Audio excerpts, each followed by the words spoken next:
Well, this is it.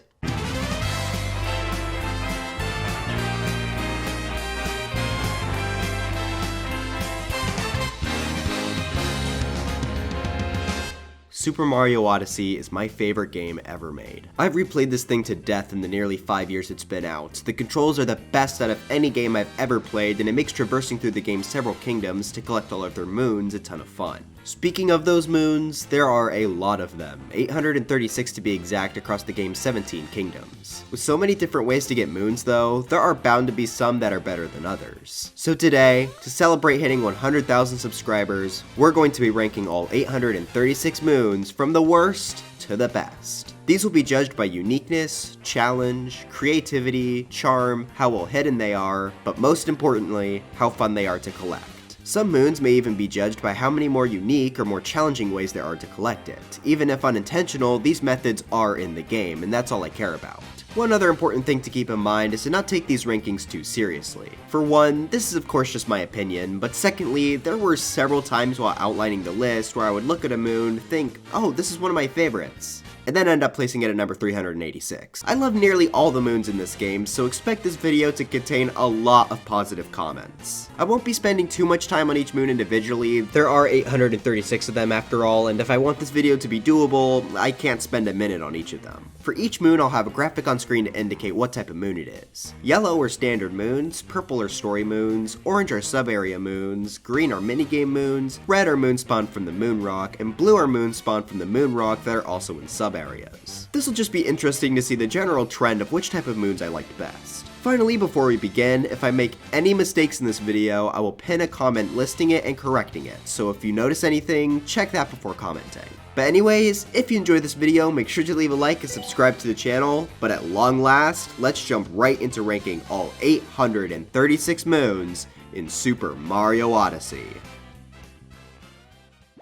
Now, to answer a question I'm sure is almost as interesting as what the best moon in the game is, what's the worst moon in the game? There are a few candidates. In fact, I have 16 moons here that I have dubbed the Forbidden 16 that I consider to be Mario Odyssey's only bad moons. Sure, there are some mediocre ones later, but this is the set I feel don't generate any sort of fun for me. But for the moon that I think is the absolute worst in the game, we have 836, a treasure made from coins. This is found in the deep woods of Wooded Kingdom, and to complete it, you need to use the coin coffer capture in order to grow this plant. Now conceptually, this isn't bad. They do a good job of hinting at how to complete this moon by having coins next to the plant in the water. So how do they mess this up? Well, they made this moon require you to spit out 500 coins. You could only spit them out one at a time. This takes so incredibly long, and there is absolutely no reason for it to do so. You understand the point of the moon the second you toss the first coin on there. Had this required, say, 10 coins, this would have been pretty solid, especially considering this is the only moon like this in the game. I genuinely do not know what Nintendo was thinking with this moon. It is laughably bad. But alright, let's try and move past this guy. 835, found on the moon, good dog. I'm personally not a fan of the dog moons. Trust me, I love dogs. And I even love the dog in Odyssey, when he's not searching for a moon. But when he is, it's super painful. The one in Moon Kingdom, though, is the only one to make this bottom 16. You basically have to run around until the dog smells something in the ground. Sadly, though, the dog can also smell coins, which means you basically have to guess and check the entire area until he eventually stumbles upon the moon. This is especially bad here because you have so much space to run around, and the Moon Kingdom's unique gravity makes this feel even slower. I personally am never able to remember where this moon is actually located, so this is always an incredibly low point in any of my playthroughs. 834, Beach Volleyball, Hero of the Beach. Our first minigame moon is found in the Seaside Kingdom, and I'm sure a lot of you would put this as your least favorite. You have to hit the Cheep ball 100 times to get this. The problem? It takes so long to get to that point because the starting 20 or so take a decade to hit back and forth. This moon is also on the more difficult side, so you're likely to fail it at least once. It's just genuinely not fun to hit the ball back and forth slowly and then fail it once it finally gets going. 833, Past the Peculiar Pipes. Hey, have you ever played one of those awesome levels in Mario Maker where you have to pick the correct pipe or else you fail the level? Well, now you can do that in an official Mario game. Now, picking the wrong pipe here doesn't lead to death, but you still have to restart the whole thing if you fail. This is just a big guess and check mission with no challenge outside of that. Apparently, Mario does look at the right pipe you're supposed to enter, but nobody's gonna know that in their first playthrough. Man, Deepwoods, you really gotta start picking up the slack here. 832, The Forgotten Treasure. This has Cappy and Mario try to search for an old moon Cappy hid in the Cap Kingdom. The problem here is that you have to go to where Cappy asks you to each time, and this takes forever. Even if you know where the moon is supposed to be, you have to run to each of Cappy's locations first before it's unlocked. This one is just super tedious. Speaking of tedious moons, numbers 831 through 824 are all seed moons. These require Mario to find a seed and bring it back to its pot so that it'll grow into a moon. Conceptually, this isn't bad, and there are a lot of seed moons that I do really like. However, this set of them is really bad. When Mario is carrying a seed, his movement is limited, which again for some seed moons is used well, but these don't do anything with it. All they do is place the seed far away from the pot, and you have to slowly make your way over to it. You can't even roll when you hold a seed, so these are pretty painful. These are going to be separated roughly by how far they are from the pot. 831, Desert Gardening, Seed on the Cliff. 830, Desert Gardening, Ruin Seed. 829, Sea Gardening, Ocean Trench Seed. 828, Sea Gardening, Hot Spring Seed. 827, Gardening for Toad, Lake Seed. 826, Sea Gardening, Canyon Seed. 825, Gardening for Toad, Pasture Seed. And finally, 824, Gardening for Toad, Field Seed. 823, Rolling Rock on the Battlefield. This is easily the worst Rolling Rock moon. Normally you have to throw these things a few times in order to break it and get a moon. For whatever reason though, the Ruined Kingdom Rock hates society and decided to make itself require 50 throws to break. That is absurd, almost on the level of a treasure made from coins considering it takes longer to throw the rock than spit out a coin. However, what sets those two moons apart is that this moon does thankfully have a faster method. If you run into another rock while holding one, the one in your hands will instantly shatter, meaning you could just do that to get this moon. Still though, the fast strat is not enough to save this from being in the Forbidden 16. It puts it above the other moons we talked about so far, but not much else. 822, A Rumble Under the Arena Floor. Okay, honestly this one might not be that bad, but I just kinda think it's stupid. Basically, you just have to ground pound this random spot in the boss fight arena. Unlike the other Rumble moons, there's nothing really here to attract Mario over to the spot. Like take Top of the Dune for example, it's a big hill, so of course you're going to try to climb it. Here, this is just a random spot in the arena. Once you know about this moon, it's not too bad, but I think dumb puzzles like this deserve to be punished. And for our final moon of the Forbidden 16 is 821, Jump Rope Genius. This suffers a lot from the same problems the volleyball moon did. However, jumping in place isn't as tedious and it also goes a bit faster. This does have a unique problem though, as once the jump rope reaches maximum speed, it almost feels like complete luck if you're going to get the moon or not. It feels impossible to time your jumps correctly. Actually, you're supposed to jump when the lady says hey. Oh, shut up, you did not jump when she said hey, there's no way to react to that. The only reason this is higher than the rest of the moons we talked about so far is because I like this conceptually the best, but otherwise, it's not great. But with those moons out of the way, let's take a look at our biggest portion of moons. Numbers 820 through 760 all belong to one man. Woman. Toad. They're the Toadette moons. I made a video about these things, but in short, the fact that you have to collect them each individually is very obnoxious. On top of that, the challenges aren't hard at all, and most of them are going to be stuff you're already going to be doing on your way to 100%. For that reason, for me, there's no difference in quality between these, with the exception of 5 of them. So for the rest, just imagine they're sort of tied in between numbers 820 and 765, because it'd be a waste of time to name them all. The 5 that stick out for me are 764, Swimming in Coins, 763, Rolling in Coins, 762, Loaded with Coins, 761, Fly Cappy Fly, and 760, Jump Jump Jump. These each provide counters for coins, Cappy throws, and jumps, and are also pretty much the only Toadette moons you might not finish after completing every other moon. The counters are nice to have for jumpless or coinless challenges, but at that point we're ranking these based on how fun they are to not collect. Regardless, I appreciate the counters enough to give these a tiny boost. But anyway, let's get back to some more unique choices. 759, jumping high as a frog. Moving around with the frog, especially in the moon's low gravity, is quite tedious. 758, love at the edge of the desert. Easily the worst Goomba love moon. Once again, you have to move a capture, in this case a Goomba, a long distance from its spawn point. This is better than the last one though, because there's no low gravity to deal with in the Sand Kingdom. This next set of 6 all follow a similar concept, that being to capture these binoculars and look up at the sky for 5 seconds, and then 50,000 miles away you will see a taxi. That's where the moon is. What? Yeah, these moons are just dumb. Not tedious, but it might take you a while to figure these out. I know for me personally, these were some of the last moons I needed to get 100% on my first playthrough. Sure, I guess you could argue that these are well hidden, but I just think they're kinda stupid. So as for the specific placings, 757, taxi flying through Bonneton, 756, taxi flying through Lake Lamode, 755, taxi flying through Forgotten Isle, 754, Sphinx over Bowser's Castle, 753, Sphinx traveling to the waterfall, and 752, Sphinx in the city. I put the Sphinx variants higher because I think they're a little funnier. Our next set of 3 here are once again somewhat similar. These each belong to some of the birds that can fly around the kingdom. These 3 are lower than some of the others as there aren't really any fun ways to catch these, and they fly over a massive stretch of land, so if you miss it, you might have to wait a long time for a second chance. My least favorite is 751, bird traveling the forest, as missing this one will have you wait a long time before you get a second chance. Rolling down on it from a high height can be kinda fun though, so I'll give it that. 750, bird traveling the desert. This one generally flies somewhat low to the ground, so you can catch it much more easily, however that also removes the one fun thing I liked about the bird in the Wooded Kingdom. 749, bird traveling in the city. This is the same as Wooded, but I feel like it's much harder to miss this one, and it's also much more fun to jump off New Donk City Hall. Our next set of 6 are all tourist moons. All you have to do is talk to this guy, get the moon, and follow them to the next kingdom. These aren't challenging or really that fun at all, so I can only judge them based on their charm, and this is kind of a cute concept, but it's still sort of tedious to fly between the different kingdoms.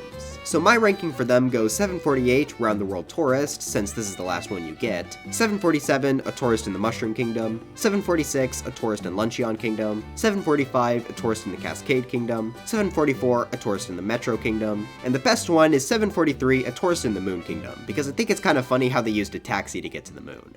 Time to knock out 3 more dog moons. We already talked about why I don't like these types of moons earlier. This set is better though because there's much less space and it's in normal gravity. My ranking for these are 742, found at Peach's Castle, good dog, 741, found in the sand, good dog, and 740, found on the beach, good dog. 739, above the freezing pond. This is just such a nothing moon. It's very obvious where it is and it's easy to collect. And it's a moon rock moon, which means the game will literally point you directly to it. 738, on top of the rubble. Basically the same thing as the last one, but it's not from a moon rock, so it'll take like 1/10 of a brain cell more to find. 737, treasure trap hidden in the inlet. This is another sort of guess and check moon, however this time if you fail, they directly tell you the order. Plus the chests are found in an interesting spot, and there's some actual danger here with the mummies. Plus if you squint really hard, you might be able to claim this as a reference to the chest star in Jolly Roger Bay from Mario 64. Still though, I'd prefer not having to guess and check. Onto a few more seed moons, we have 2 that place the seed directly next to the pot. Since you don't have to travel a long distance, these are obviously better than the ones we mentioned before, however they're still not great since they're just really easy. Those moons are 736, Gardening for Toad, Garden Seed, and 735, City Gardening, Plaza Planter. 734, a strong simmer. Just like the last 2, this places the item, in this case the lava bubble, directly next to where you need to place it, in this big pot. The other moon in this sub area is much better since you actually need to go through it, so this moon took a hit. 733, under the ground. For this one you need to take a dino and remove some rubble that's directly next to it. This is similar to the last few moons, however this one does take a little bit more thought, so I gave it the edge. 732, Luncheon Kingdom Timer Challenge 1. Maybe if wall jumping was as difficult as it was in Mario 64, this would be a challenge.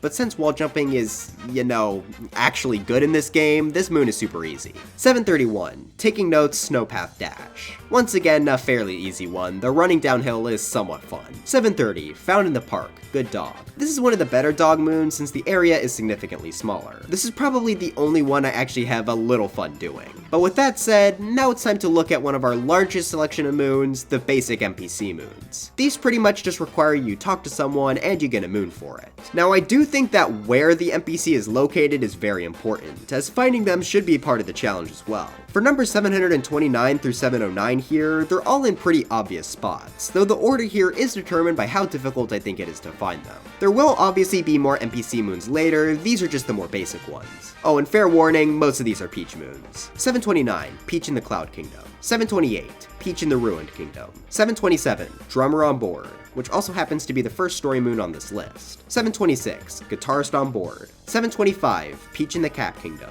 724, Forever Onward, Captain Toad. 723, Peach in the Luncheon Kingdom. 722, Peach in the Snow Kingdom. 721, Peach in the Moon Kingdom. 720, Peach in Bowser's Kingdom. 719, Peach in the Lake Kingdom. 718, Peach in the Cascade Kingdom. 717, Peach in the Seaside Kingdom. 716, Peach in the Metro Kingdom. 715, Good Evening, Captain Toad. 714, Peach in the Lost Kingdom. 713, Peach in the Wood Kingdom. 712, Peach in the Sand Kingdom. 711, Thanks, Captain Toad. 710, Princess Peach Home Again. And finally, 709, Basis on Board. Phew, that sure was a lot. Hopefully we don't have any more wacky large set of moons for a bit.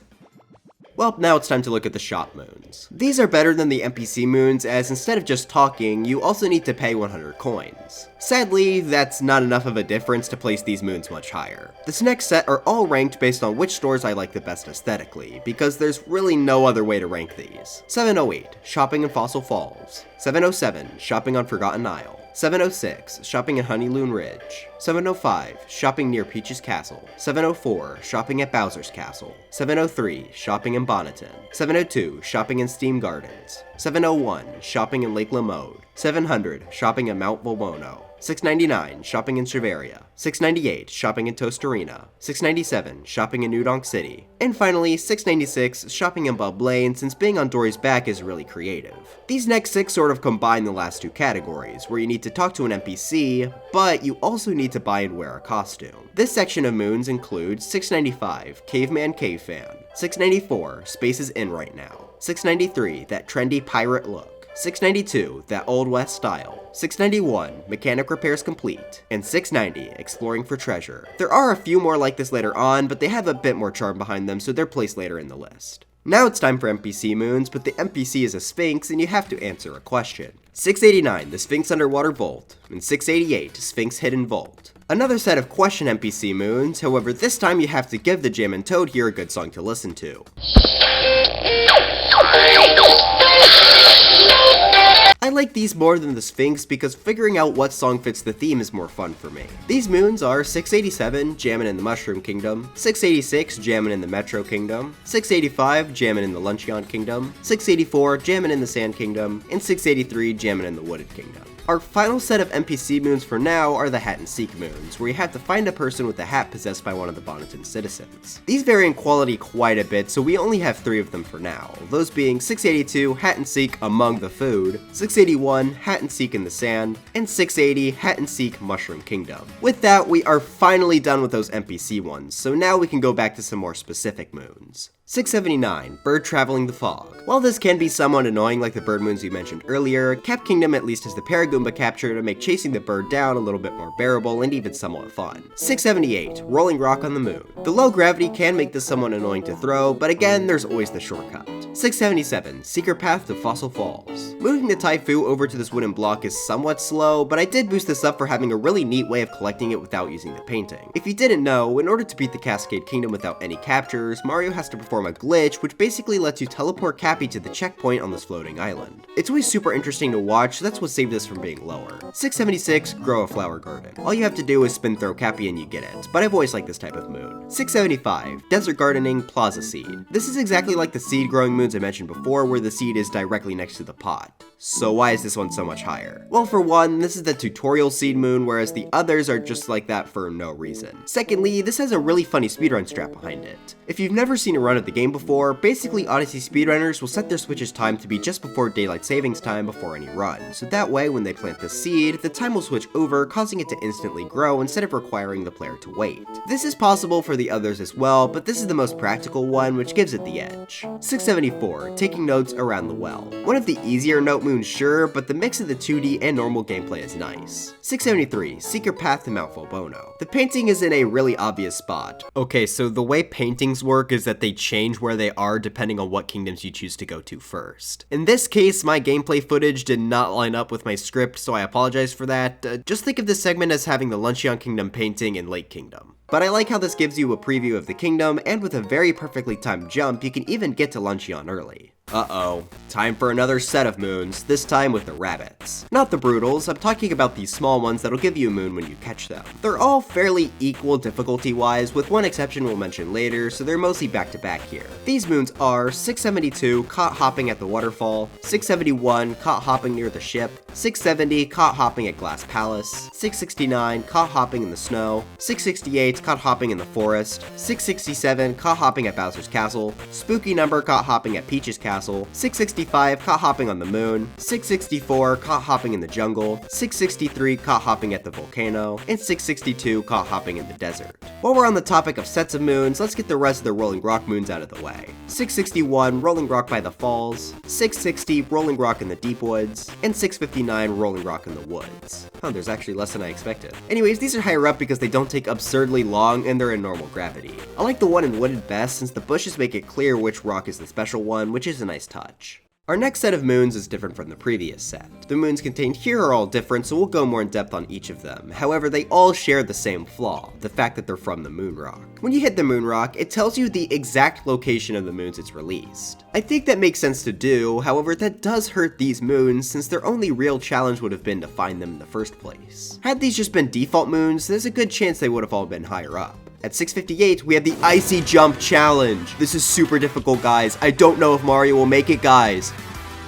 Wow, I can't believe he did it, guys. Make sure to leave a like on this video, guys, for more epic challenges, guys. 657, Underwater Highway East, Explore. 656, Underwater Highway West, Explore. And 655, Ice Flow Swimming. These are all underwater, which makes them worse than the next ones. 654, From Crates in the Moat. 653, Bottom of the Waterfall Basin. 652, At the Base of the Lighthouse. And 651, Deep in the Cold, Cold Water. These are also underwater, but you have to hit something, which makes them require slightly more effort. 650, Mighty Leap from the Palm Tree. Jumping off a tree is more fun than swimming. 649, Above the Parasol, Catch. This is similar to the last moon, but the bouncy parasol makes this more fun. 648, Digging in the Cloud. Ground pounding the exact spot is somewhat tricky to do just right, but it's not like super hard frame perfect or whatever. 647, Next to Glass's Bridge. And 646, Jump down to the top of a tree. For both of these, you need to jump down from the mainland in order to reach it, making these a bit more exciting. 645, From Inside a Bright Stone. Same reasoning as the last two, but this requires a ground pound, so it's a bit better. 644, From a Crack in the Hard Ground. This is placed in a slightly more interesting spot than the last few on top of requiring a ground pound. 643, An Invisible Gleam. I like that this gives a bit more purpose to the invisible pathway segment of the level, and the glow being invisible as well is pretty unique. 642, Island in the Poison Swamp. I like where this one is placed, and getting to it without the Jaxie can be a fun challenge. 641, Shining on High. While the normal method of using a Typhoon to collect this is kind of slow, I really like how it's possible to do captureless, and the jump isn't too easy either. 640, Into the Floating Sands. Jumping up from the bottom to collect this one can be fairly fun, especially since the slope will cause Mario to slide down it once he hits it. 639, In the Skies Above the Canyon. The way it's placed just hovering makes it a fairly fun one to jump for. Doing it without using the platform is pretty fun as well. 638, Third Courtyard Outskirts, and 637, Crossing Lines. Both of these require you to use spark pylons. While that's not too difficult, it does make the moon markers slightly less helpful when searching for where these are. 636, The Tall Rock Shelf in the Deep Ocean, and 635, A Light Next to the Lighthouse. Requiring Mario to throw Cappy is a bit more of a difficult puzzle than just ground pounding. 634, Fog Shrouded Platform. I really love how the fog conceals this moon, making it a little bit more risky to go for as you aren't really sure if there's a platform there to catch you. Plus, hiding it in the ground makes this platform remain fairly well hidden. 633, Behind the Floodgate. I just like how this looks like the moon is imprisoned behind the wall. 632, High Flying Leap. Jumping to this one is kind of fun, especially without the flower. And finally, for this moon rock section, we have 631, Danger Sign. This would have been a really solid moon, as the place where the danger sign is fairly obscure. However, with the location given to you, it isn't quite as good. 630, Sunken Treasure in the Moat. This is in a pretty easy to find spot, though it's still decently hidden. 629, Taking Notes, Dive and Swim. The timer here is far too generous. You could probably watch through an entire anime game segment from a Nintendo Direct and still have enough time to complete it. Yep, it's still going. Still going. 628, Snow Kingdom Timer Challenge 1. The timer here is also way too generous, but the ice platforms are a bit more creative. 627, On the Lake Shore. While it isn't a very obvious spot, it's always nice to start the kingdom off with spin pounding on this moon. 626, Atop a Propeller Pillar. And 625, A Propeller Pillar Secret. I always found it kind of funny how close these two moons are to each other, and it makes collecting them one after another pretty fun. 624, Cheep Cheep Crossing. I think it's kind of cute how it's like the Cheep Cheeps are guarding the moon here. Sadly, they suck at their job, but hey, they're trying. 623, The Treasure Chest and the Veggies. This is hidden in a decent spot, but whenever I enter the room, I always feel like there's going to be more to it than there is. 622, Thanks for the Charge. I just like where this one is placed. 621, Sphinx's Treasure Vault. Realistically, this should have been placed with the other Sphinx moons, but I just love the design of this place. The gold mixed with the hundreds of coins makes this a very standout moon for me. 620, Secret Path to Steam Gardens. This is hidden fairly well, though it's not too hard to spot if you don't go blind whenever you enter Metro Kingdom. Now it's time for another small set of 4. This time the moons are based on bringing a capture over to an NPC. So 619, I met an Uproot. 618, I met a Lake Cheep Cheep. 617, I met a Snow Cheep Cheep, which I like better than the last one because flopping uphill is kind of funny. And 616, Lighthouse Leaper, since it's the most unique, requiring you to glide over to the NPC. 615, Bird Traveling in the Park. For the same reason as the dog moon we mentioned before in the same area, this is better than most of the moons of its type since it's centralized around a smaller place. 614, Lake Kingdom Timer Challenge 1. Slightly more strict timer, though also slightly less creative than the previous few. 613, Seaside Kingdom Timer Challenge 3. Similar to the last moon where you have to jump into water, though this time you get to do it from a much higher height, making this one more fun. 612, Bowser's Kingdom Timer Challenge 2. This one requires that you have to jump down from an even higher height, and you also don't have to traverse through water. 611, Snow Kingdom Timer Challenge 3. Using the purple Cheep Cheep does make this somewhat fun, though the timer is still pretty generous, less than the last few, but still. 610, Found with Snow Kingdom Art.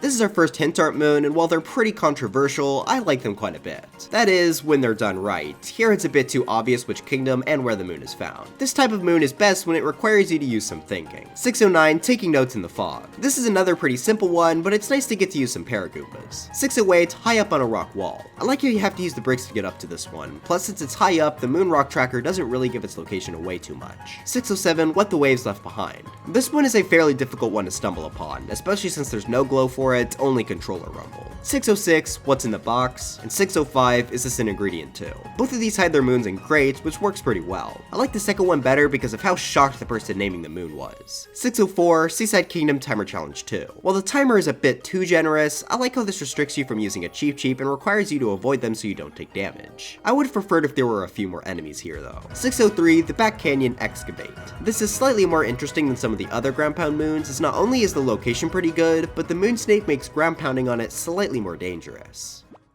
602, Above the Poison Swamp. Using a slingshot to get on the roof here is pretty fun, and I like how the moon does take a bit of thinking. 601, It Popped Out of the Ice. Well, yes, this is shown by the moon rock tracker. Actually jumping up to the top of the ice is pretty fun, so I boosted it up a bit. 600, On the Mountain Road. While not the most exciting moon by itself, I do really like how this flows after doing Klepto Skip. 599, From the Side Above the Castle Gate. I just really like where this one is hidden, no strong reasoning for this placement. 598, Below the Cliff's Edge. This is hidden in a pretty good spot. 597, Behind the Big Wall. Once again, just another one that's placed in a really solid location. 596, High Above the Clouds. Despite being a moonrock moon, the tracker here is honestly pretty misleading. I know on my first playthrough it took me a ton of time to find this one. The tracker says it's over the land, and while that is technically true, it's just super high up in the sky, so you need to find a secondary platform off to the side. From there, it requires you to make some somewhat fun jumps across some clouds. 595, Rooftop of the Water Plaza, and 594, Upon the Broken Arch. Both of these are conceptually pretty similar, and jumping up to the broken pillars is fun in both cases. I do like Ruined Kingdom's aesthetic a bit more though. 593, Cave Gardening.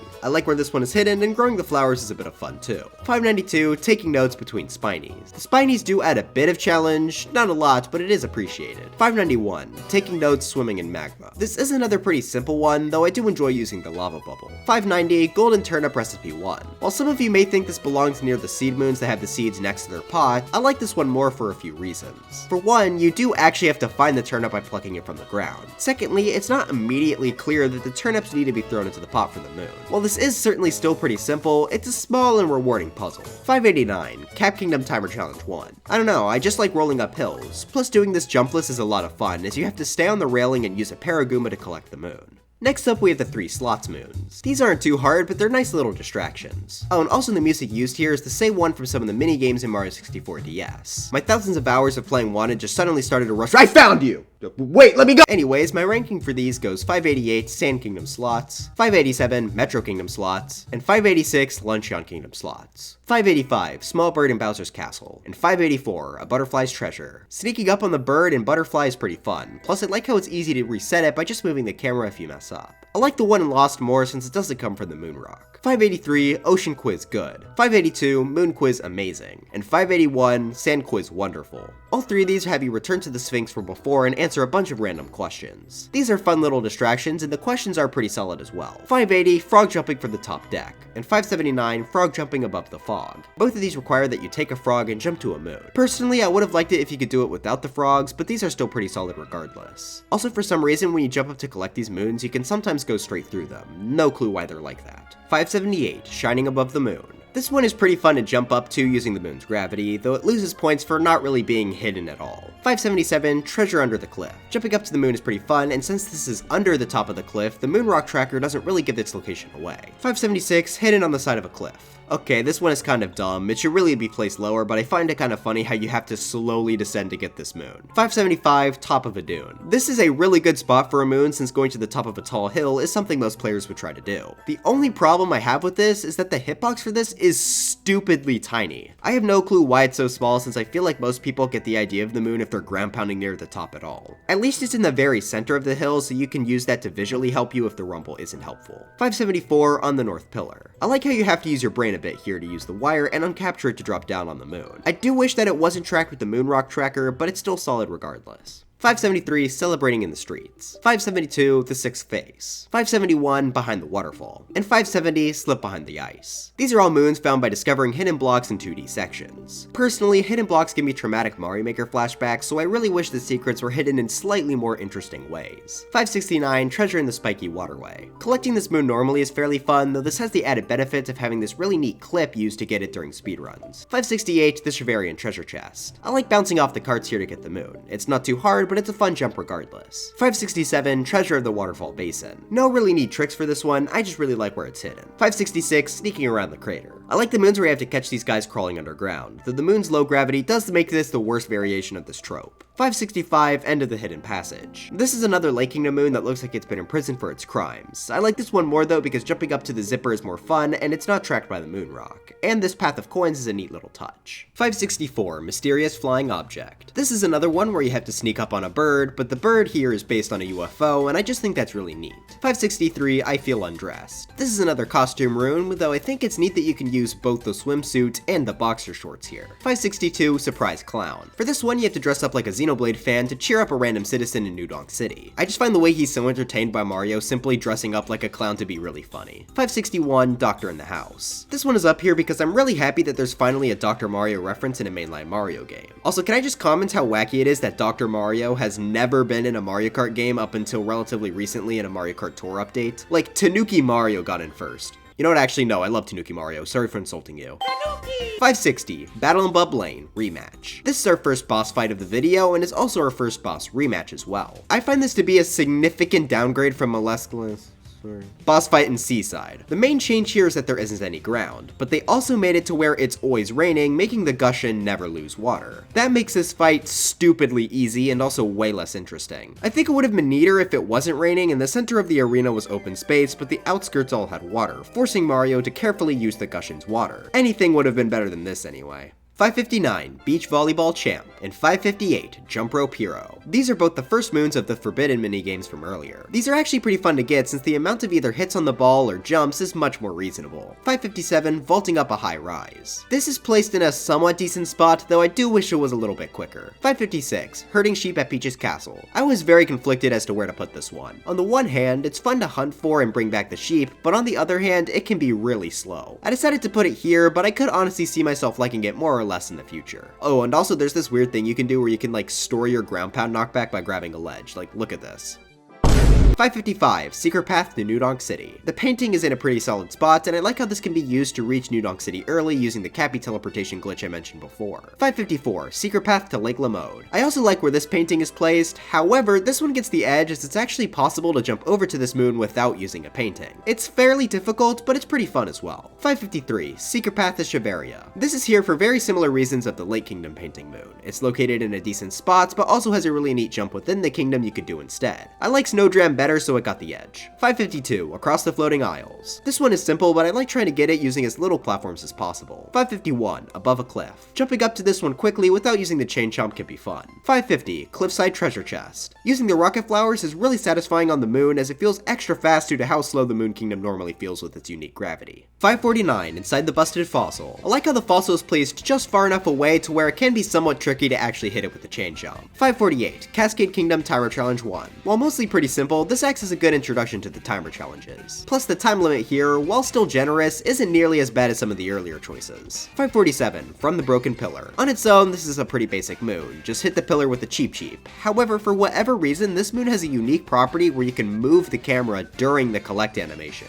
I have no idea why this moon is like this. There are a few others as well, but this is just the one I know. 546, The Shining Fruit. There's not really any challenge to this moon, and the moon rock tracker completely gives it away, but I think the moon representing a fruit on the tree is a really cute idea, so I couldn't bring myself to move it lower. 545, Lost in the Luggage. Simple, but a solid place to hide a ground pound moon. 544, Deep Woods Treasure Trap. While I do really like where the pipe is placed in the tree, I'm not a fan of the guess and check chests. Luckily, this is a small one, so it's mostly fine. 543, Hat and Seek in the Snow. For some reason, I always struggle to remember where this guy is hidden. The big space makes this a pretty solid challenge. 542, Hat and Seek in the City. The big space once again is good for this challenge, but I also feel like this being on a hat instead of a hood makes slightly more sense. Or maybe I'm just salty about the snow one, who knows. 541, Light the Lantern on the Small Island. While the lava bubble is placed fairly close to the torch, this still takes a bit of puzzle solving to figure out. 540, Glass Palace Treasure Chest. I really like how there are a ton of seaweed enemies guarding this thing. Really, it makes it feel more valuable. 539, Wooded Kingdom Timer Challenge 1, and 538, Snow Kingdom Timer Challenge 2. The timers on both of these are somewhat generous, though if you miss a jump, you'll likely have to retry, so these are certainly a step up. 537, Mercy Dory. 536, Dory Backrider, and 535, Bonjour Dory. All of these use Dory to great effect, especially the last one as it can be pretty fun to try to jump up to. Our next set of moons are some of the hint art ones. These are all pretty easy, though still have a bit of challenge behind them. The moons here are 534, found with Moon Kingdom art, 533, found with Darkside Art 1, 532, found with Darkside Art 10, 531, found with Luncheon Kingdom art, 530, found with Metro Kingdom art, 529, found with Darkside Art 3, 528, found with Darkside Art 5, and 527, found with Darkside Art 4. Again, these are all decent, just a bit too obvious, at least for me.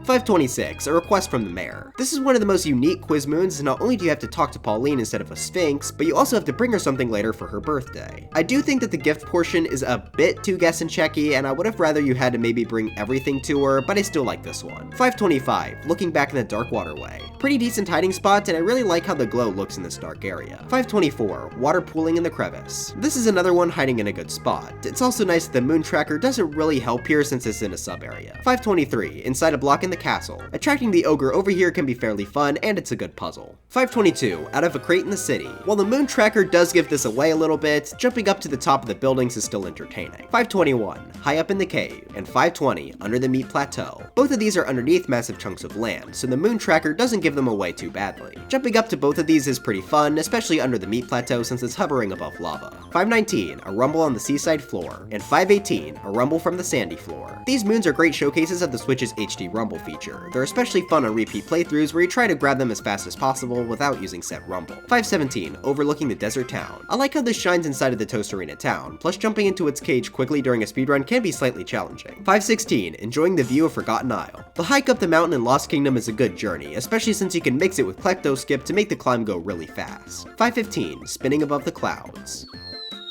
And 514, High Altitude Spinning. This sub area is just super relaxing and a great way to get a ton of coins. It's also neat how you have to take a nut from the center of the kingdom up to the starting area. 513, Luncheon Kingdom Timer Challenge 3, and 512, Luncheon Kingdom Timer Challenge 2. Both of these involve collecting a key to unlock the moon and grabbing it before the timer expires. Both of these are fairly easy, but the unique falling platforms and leading platform into the lava makes these pretty memorable. 511, Secret Path to Toast Arena. I like how you essentially use a different timer challenge moon to get up to this painting, though you could also glide with Glide On. The upside down floating pyramid is pretty neat too. 510, the Stone Pillar Seal. This acts as a good tutorial for the Gushin, which I like a lot. 509, on a tree in the swamp. This jump always stresses me out for some reason. Just the knowledge that if you bonk, you die is enough to make this one pretty memorable to grab. 508, the tip of a white spire, and 507, perched on the castle's roof. Both of these involve Mario illegally climbing onto a building, which is always fun. I prefer not having low gravity, which is why I like the one in Mushroom Kingdom better. 506, under a dangerous ceiling. I like seeing the seaweed guys upside down, which makes the moon more distinct. 505, wriggling on the sandy bottom. This being underwater makes it more challenging to line up your ground pound in time, but I couldn't really tell if I liked that or if I preferred just doing it normally. Either way, it's still solid, so this is where it's going to go. 504, swaying in the breeze. While this is in a pretty obvious spot, I like grabbing this moon and trying not to fall down by landing on the girder so I can continue on with the kingdom quicker. It's not too difficult, but it does add a little bit of something to this moon. 503, piled on the salt. Once again, this is in a fairly obvious spot, however I always found triple jumping off this bit of land to reach it quickly to provide for a very solid challenge. 502, on the leaning pillar. Jumping to this and using a bullet bill are both fun, but this is most satisfying to collect when done at the same time as another moon much later on the list. 501, back way up the mountain. This has the distinction of being the only 2D moon in the entirety of Wooded Kingdom. Can we just appreciate how the developers made one of the best 8-bit remixes for a single moon? Really just shows how much they cared about this game. Honestly, I wouldn't even be surprised if this moon was included for the sole reason of having an excuse to make an 8-bit version of Steam Gardens. 500, high over the crowd. Bouncing up to the top of the area is pretty entertaining, and trying to collect the moon without the poles is fun as well. 499, shining in the snow town. Destroying the snow is really fun to me. I always like to leave just one small strand of snow to hold up a large portion of the rest of it. 498, where the birds gather. Just a simple change from a glowing spot where the moon is hidden to a bunch of birds goes a long way in making this much more distinct. 497, inside an iron girder. 496, lurking in the pillar's shadow. And 495, alcove in the ruins. These all involve Mario going inside of a hidden area to get a moon. These are all pretty fun to find. The one in sand is my favorite because trying to avoid the quicksand as much as possible is a good challenge. 494, secret girder tunnel. This is fairly similar to the last three, though I like how you can toss Cappy over to the spark pylon in order to leave this area quicker. 493, Island of Salt floating in the lava. Jumping over to the island without using a lava bubble can be a pretty fun challenge, though it's not too terribly difficult. 492, Corner of the Magma Swamp. I think placing the moon right behind the entrance is a great idea. Once you know where it is, it's pretty easy, but I like it nonetheless. 491, Poking your nose in the plaster wall. This is a pretty easy to access spot, but getting to use the Pokio capture is a plus. 490, By the Babbling Brook in the Deep Woods. And 489, The Hard Rock in the Deep Woods. These both involve using the dino to destroy some hard blocks to get a moon. Using the dino capture is always a blast, and these are pretty good hiding spots. 488, on the statue's tail. I think putting a moon on one of the Jaxie's tails makes total sense, and is a good way to reward experimentation. 487, Forgotten in the Holding Room. Jumping up the crates in order to get this is pretty fun, and it's nice that the moon tracker doesn't ruin this moon due to it being in a sub area. 486, Chasing Klepto. Sadly, there's no way to skip Klepto here in single player as far as I'm aware, which does make this lose a few points for me. Still, Chasing Klepto, oh gee, he said the title of the moon, can be fun enough. 485, Moon Kingdom Timer Challenge 2. The timer length here is definitely an improvement over the last few, it's just that this sadly doesn't have much to it. All it does is spawn a random pillar, which feels a bit low energy, but still not bad. 484, Taking Notes Spinning Athletics. I like how you use the ledge hang to collect these notes. It's a move that isn't used for many moons, so I appreciate its rare appearances. 483, Taking Notes on the Wall. Getting to use Pokio is a huge plus, but also trying to do it without it can be a great challenge in its own right. 482, I Met a Pokio. Speaking of Pokio, I like this more than the other I Met moons because I get to use the Pokio's unique attributes of poking into the wall. Plus the Cap Citizen is in a much more interesting spot. 481, I Met a Tropical Wiggler. This one also uses the Tropical Wiggler's ability to its advantage, but it also uses the ground pound platforms, leading to a small puzzle to get this guy up to the Cap Citizen. 480, the Lurker Under the Stone. As I've stated before, I just really like these moons conceptually, and this is our first one to not be suffocated by space or water, so I like it more. 479, the Nut Round the Corner. And 478, the Nut at the Dead End. A majority of the nut moons use the uproot to collect, and since that's one of my favorite captures, these get a huge boost. These two are both placed in pretty solid spots. I just prefer where the others are hidden later down the line. 477, avoiding fuzzies inside the wall, and 476, over the fuzzies above the swamp. I like how these two moons basically work with each other, one being a 2D version and the other being in 3D. While they aren't too challenging to get, I really appreciate the creativity here. 475, the nut in the red maze. Using the uproot to collect this one as quickly as possible in order to exit the maze and jump across is always pretty fun. Plus this hiding spot is solid as well. 474, girder sandwich. This is another moon that I always get nervous about falling off of. I also like the name of this one, it fits it perfectly. 473, over the cliff's edge. 472, spinning platforms treasure. These are both obstacle courses that are placed at the side of Steam Gardens, and while the obstacle courses themselves are pretty fun, you can just skip them entirely by jumping off from the top of the level to where the moon is. Honestly, I'm not even sure if I've ever collected these moons in the intended way without specifically telling myself to. Skips are far from a bad thing though. Honestly, I think it makes these two moons more memorable. 471, what shines inside the glass. I really like the spot where this is placed, and while yeah, the moon rock tracker does kind of give this away, this is one of the cases where I don't think it's too bad. It's not entirely clear how you're actually supposed to get into the glass, so this still takes a bit of thinking to realize you have to use the water at the sides. 470, secret path to Bowser's castle. Putting the painting behind the waterfall is great. I also like how it doesn't unlock until after the post game, as it makes you wonder what the painting actually does if you find it on your first playthrough like I did. 469, Sand Kingdom Timer Challenge 1. I guess this could be considered the game's rolling tutorial, in which case this works pretty well. The timer here is also fairly tight. If you get too crazy with your rolls and bonk, then you might have a hard time reaching the moon. 468, Metro Kingdom Timer Challenge 3. While the timer is a bit more generous than I'd like, being able to not only roll, but also use the motorcycle here is a nice touch. 467, Mushroom Kingdom Timer Challenge. This was a really good spot to put this, as the Goombas can be a bit of trouble. I do mean a bit though, I mean they're Goombas, they're not that big of threats. 466, Flower Road Run. While a bit slower paced than I'd like, it's still decently fun and challenging to run through. 465, Taking Notes, Jump on the Palm. Both the timer and placement of this moon are very solid. While it's still not the hardest thing in the world, if you miss a cap throw, there's a good chance you might actually miss this one. 464, just a hat, skip, and a jump. This is another one that I really like to do with as few cloud platforms as possible. 463, Fly to the Edge of the Fog. And 462, Hidden in the Sunken Hat. While the moon rock tracker does give away these moons locations, there are a lot of fun ways to do this captureless, especially if you jump down from the top of the tower. 461, Courtyard Chest Trap.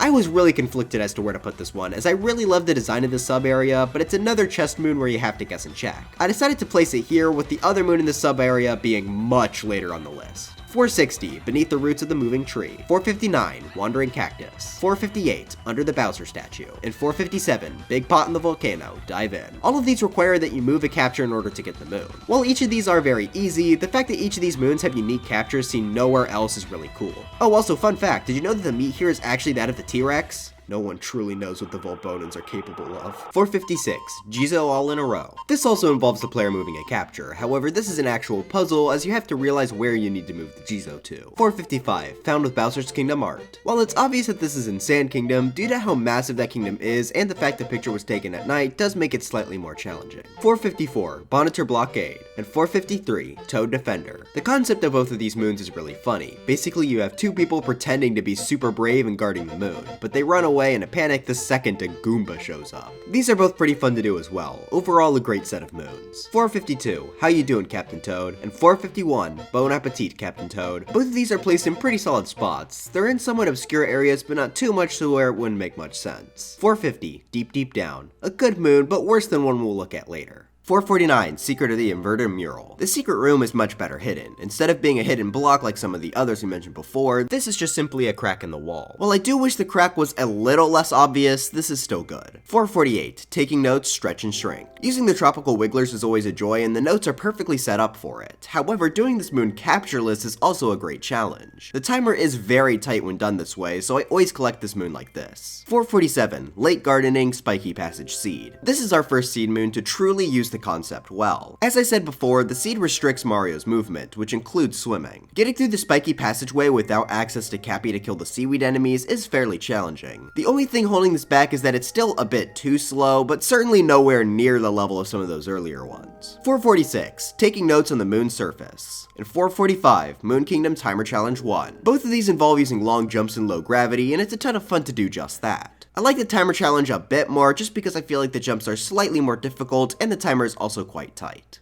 444, the seal above the canyon. Climbing up this area and avoiding the rolling rocks is nice. It's not too challenging, but a good story moon. 443, infiltrate Bowser's castle. For similar reasons as the last one, this works as a solid story moon. 442, climb up the cascading magma. Wow, 3 story moons in a row. This is another fairly simple hike, however it also acts as an introduction to the lava bubble and has a small additional puzzle of requiring the player to light a torch. 441, volcano cave cruisin', and 440, volcano cave and mysterious clouds. While the sub area is a bit slower than I'd like, it does provide for some decent challenge as the lava's hitbox is bigger than it might seem at first. 439, running the flower road. This is also slow like the last one, though I prefer how this area looks aesthetically. 438, taking notes in the sea. Using a Cheep Cheep to collect these is fun, but trying to do a capture list is a whole other challenge. The timer here is also a pretty good length.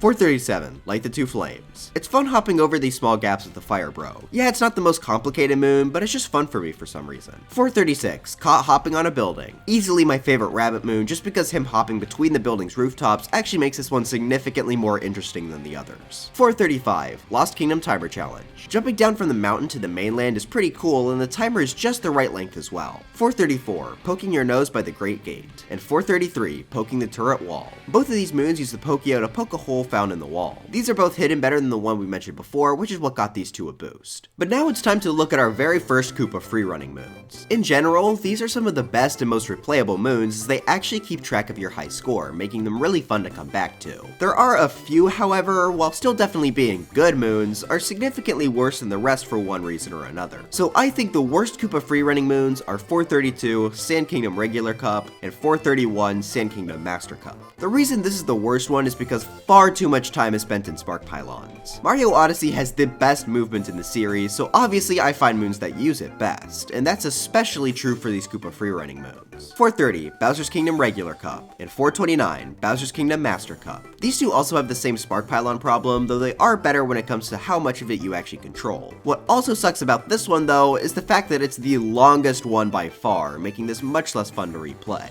Our final set of Koopa freerunning moons for now are 428, Moon Kingdom Regular Cup, and 427, Moon Kingdom Master Cup. While you do actually get to control Mario for this entire thing, it just feels super slow due to the moon's low gravity, and it's one of the longer ones as well. Again, all 3 sets of these are still good moons and fun to replay, they're just easily the worst type of this moon. 426, an extreme simmer. Having to jump on the tomato enemies to make it across is a really creative challenge. 425, spinning athletics and goal. Due to this being one of the areas where Mario can't use Cappy, this is actually decently challenging. Now it's time to look at a bunch of these moons using Goombas, whether they're related to love or just pushing a button. I like these because controlling the Goombas is fun and stacking them is always a treat. I'll be ranking these based on how difficult each section is to get the Goomba or Goombas to its destination. These moons are 424, ice dodging Goomba stack, 423, stack up above the wall, 422, Love by the Lake, 421, Love in the Forest Ruins, Funny Number, Love by the Seaside, 419, Love in the Heart of the Desert, 418, Stacked Up Ice Climb, 417, Love Above the Lava, and finally 416, Love at Peach's Castle. I like that last one best as it's actually possible to complete it without draining the moat, however it is pretty difficult. 415, Treasure of the Lava Islands, and 414, Flying Over the Lava Islands. While using the platform in this sub area is once again somewhat slow, I do like how you can use lava bubbles to somewhat speed it up. 413, Extremely Hot Bath. I like this one better than the last two since I feel like this moon is hidden in a much better spot. 412, Bird Traveling Over the Lake. I like this better than some of the other moons where you have to sneak up on the bird just because the position of the bird on the pole makes it a bit trickier. 411, Wooded Kingdom Timer Challenge 2. I think it's pretty funny how the Scarecrow is placed in one of the charger stations. The challenge itself is pretty solid as well. The timer is just the right length to make it a fairly decent challenge. 410, Taking Notes Ocean Surface Dash. While yes, all you have to do for this one is run in a straight line, I feel like there's a little bit more to this. The moon is a fantastic use of the rocket flower and it really makes Mario feel quite wobbly.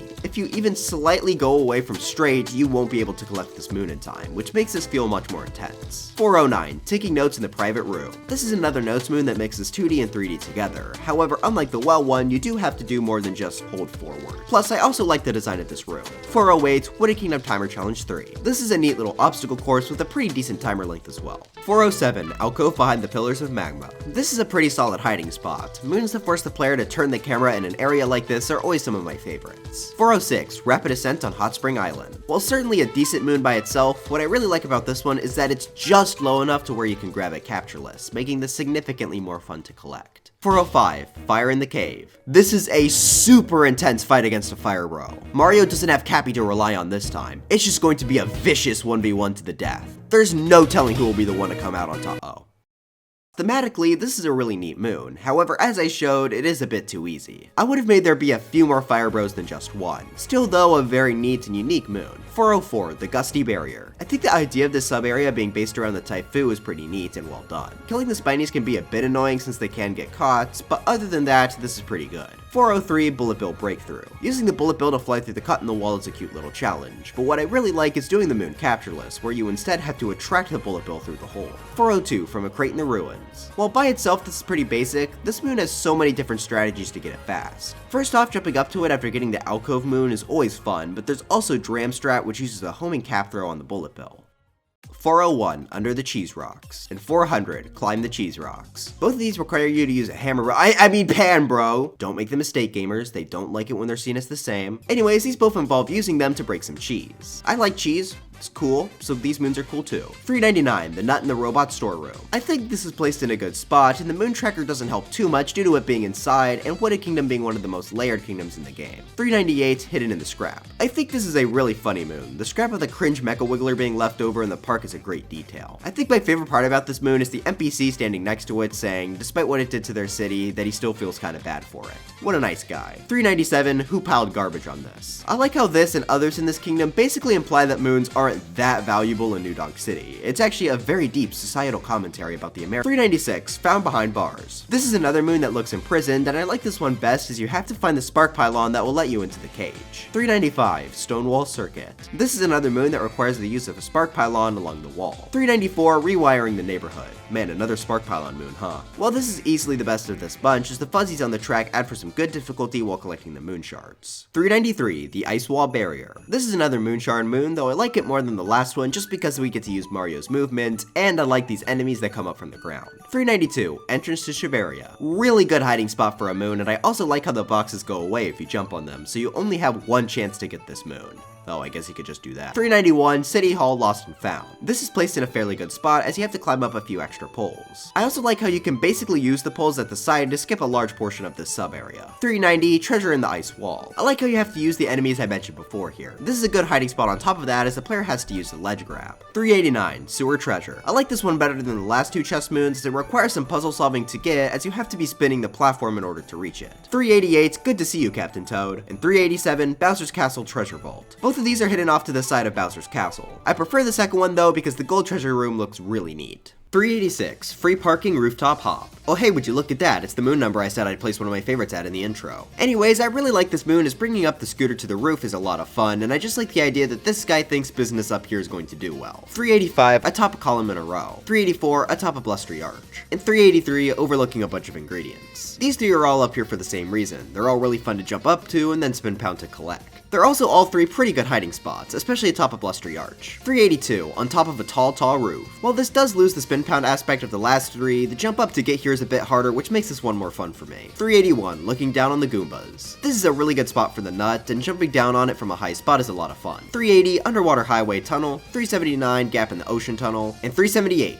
Shh, it's a shortcut. These three are all hidden gaps underwater in the Seaside Kingdom, and they're all in very good spots. Collecting them with cheap cheeps is especially pretty fun. 377, Underground Treasure Chest. This is in a pretty good spot as you have to notice the small platform at the side of the map and fly over to it with a bullet bill. 376, Around the Barrier Wall. 375, On Top of the Cannon. And 374, Looking Back on the Flower Road. All three of these involve using a bonsai bill to collect a moon in a hidden spot. These are all pretty well placed, and they can even be collected without the bonsai bill if you'd like. 373, Caught on the Giant Horn. 372, Guarded by a Colossal Fossil. And 371, Caught on a Big Horn. All three of these involve placing Cappy on one of the kingdom's landmarks, which I really like. Sadly, the Moon Rock Tracker does give away their locations, which makes these lose a few points, but they're still really neat. 370, Hang Your Hat on the Fountain. This is another place Cappy on a landmark moon, however, this one isn't spoiled by the Moon Rock Tracker since it's a standard moon, giving it the edge. 369, Caught on the Iron Fence. While not really being a landmark of the kingdom, I like this one better than the last few as to how you have to figure it out.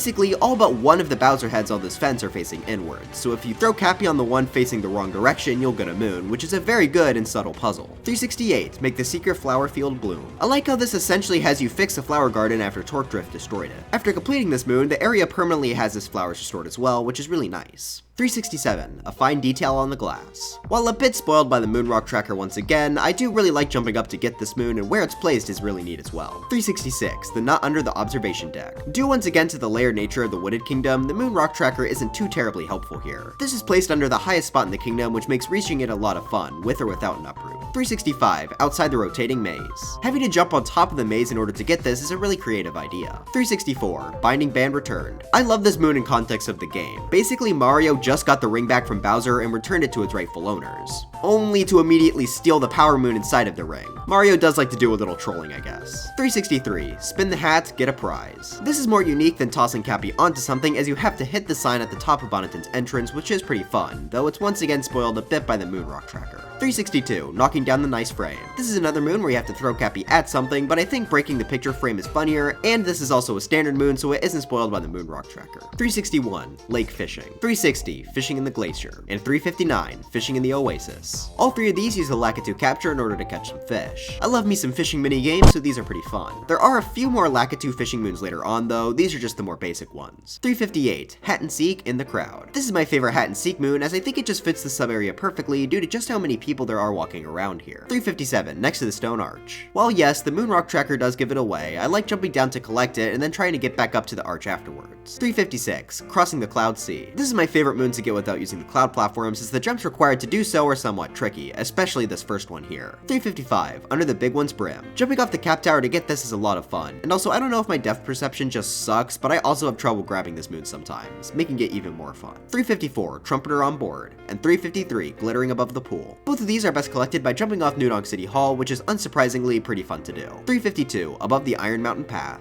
and 351, hanging between buildings. These two are both moonrock moons that are seemingly placed over nothing. In reality, there are platforms that you're supposed to make appear underneath them. But only losers would do that. Jumping off of tall heights is a lot more fun.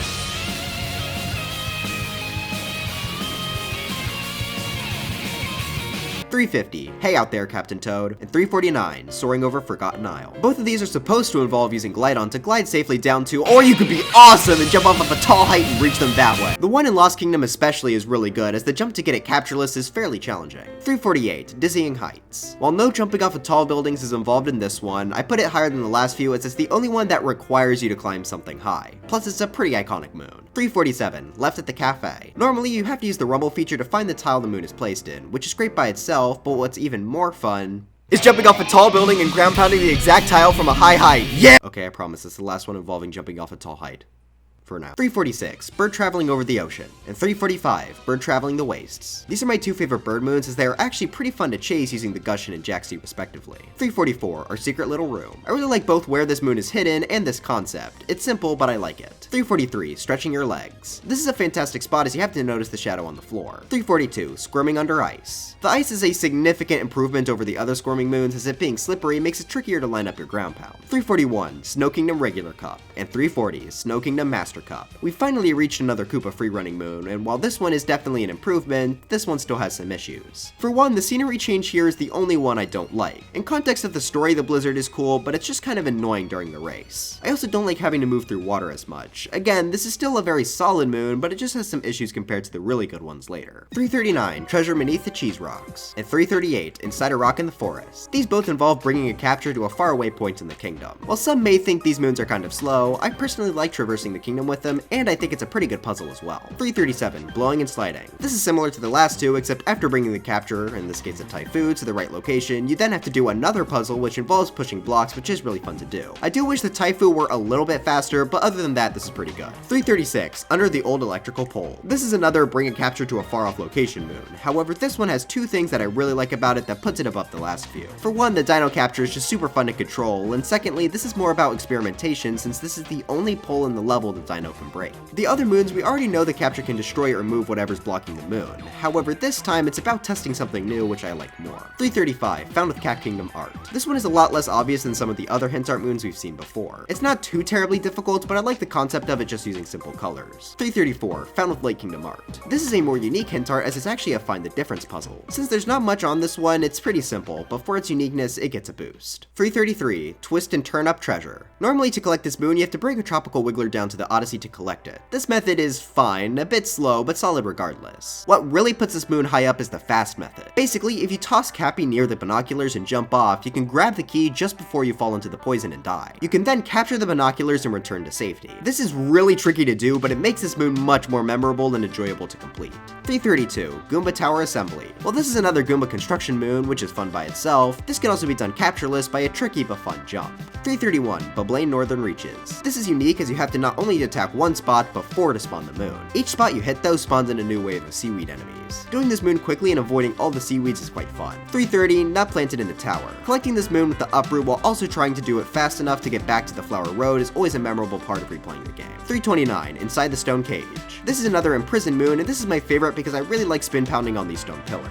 328, Along the Cliff Face. The low gravity is used really well here as it can make it tricky to accurately predict where you're going to jump. The fuzzies acting as obstacles also help make this even more tricky. 327, Climb the Cliff to get the nut. Using and then immediately ditching the uproot to climb up this cliff is super satisfying. I also like how after collecting this moon, you are free to roll down into the rest of the kingdom due to its high placement. 326, Sand Kingdom Timer Challenge 2. This one is a lot of fun to complete without using the moon. This goes for pretty much every moon it's involved with, since it's purely a visual capture. 325, Metro Kingdom Timer Challenge 1. I don't know why, but I actually struggle completing this one whenever I replay the game. The timer here is perfectly strict, so I like this one a lot. 324, Metro Kingdom Timer Challenge 2. I like the idea of this one where you have to ride the motorcycle high up in the city. The timer is also the perfect length to make this possible without using the motorcycle, which is a lot of fun as well. 323, Bowser's Kingdom Timer Challenge 1. I just really like the design of this thing and how many different ways there are to get up it. The timer's length is also pretty solid here. 322, Chomp Through the Rocks. And 321, our first Power Moon. Both of these moons are good introductions to using the Chain Chomp capture, especially the first Power Moon. I went more in depth with it in my Cascade and Cap level by level video, so I won't spend too long on it here, but it's just a really good tutorial moon. 320, Ice Cave Treasure. While jumping up these moving pillars can actually be somewhat tricky without getting crushed. The hiding spot for this moon is great as well. 319, Sea Gardening Inlet Seed. This is one of the most unique seed moons of the bunch. For one, the seed is placed at a good distance from the pots, making it not so annoying to put in the pot. However, you may notice that this one in particular takes extra long to grow. If you use a Gushion's water, however, you'll be able to fully grow the plant to collect the moon, which is a really cute idea.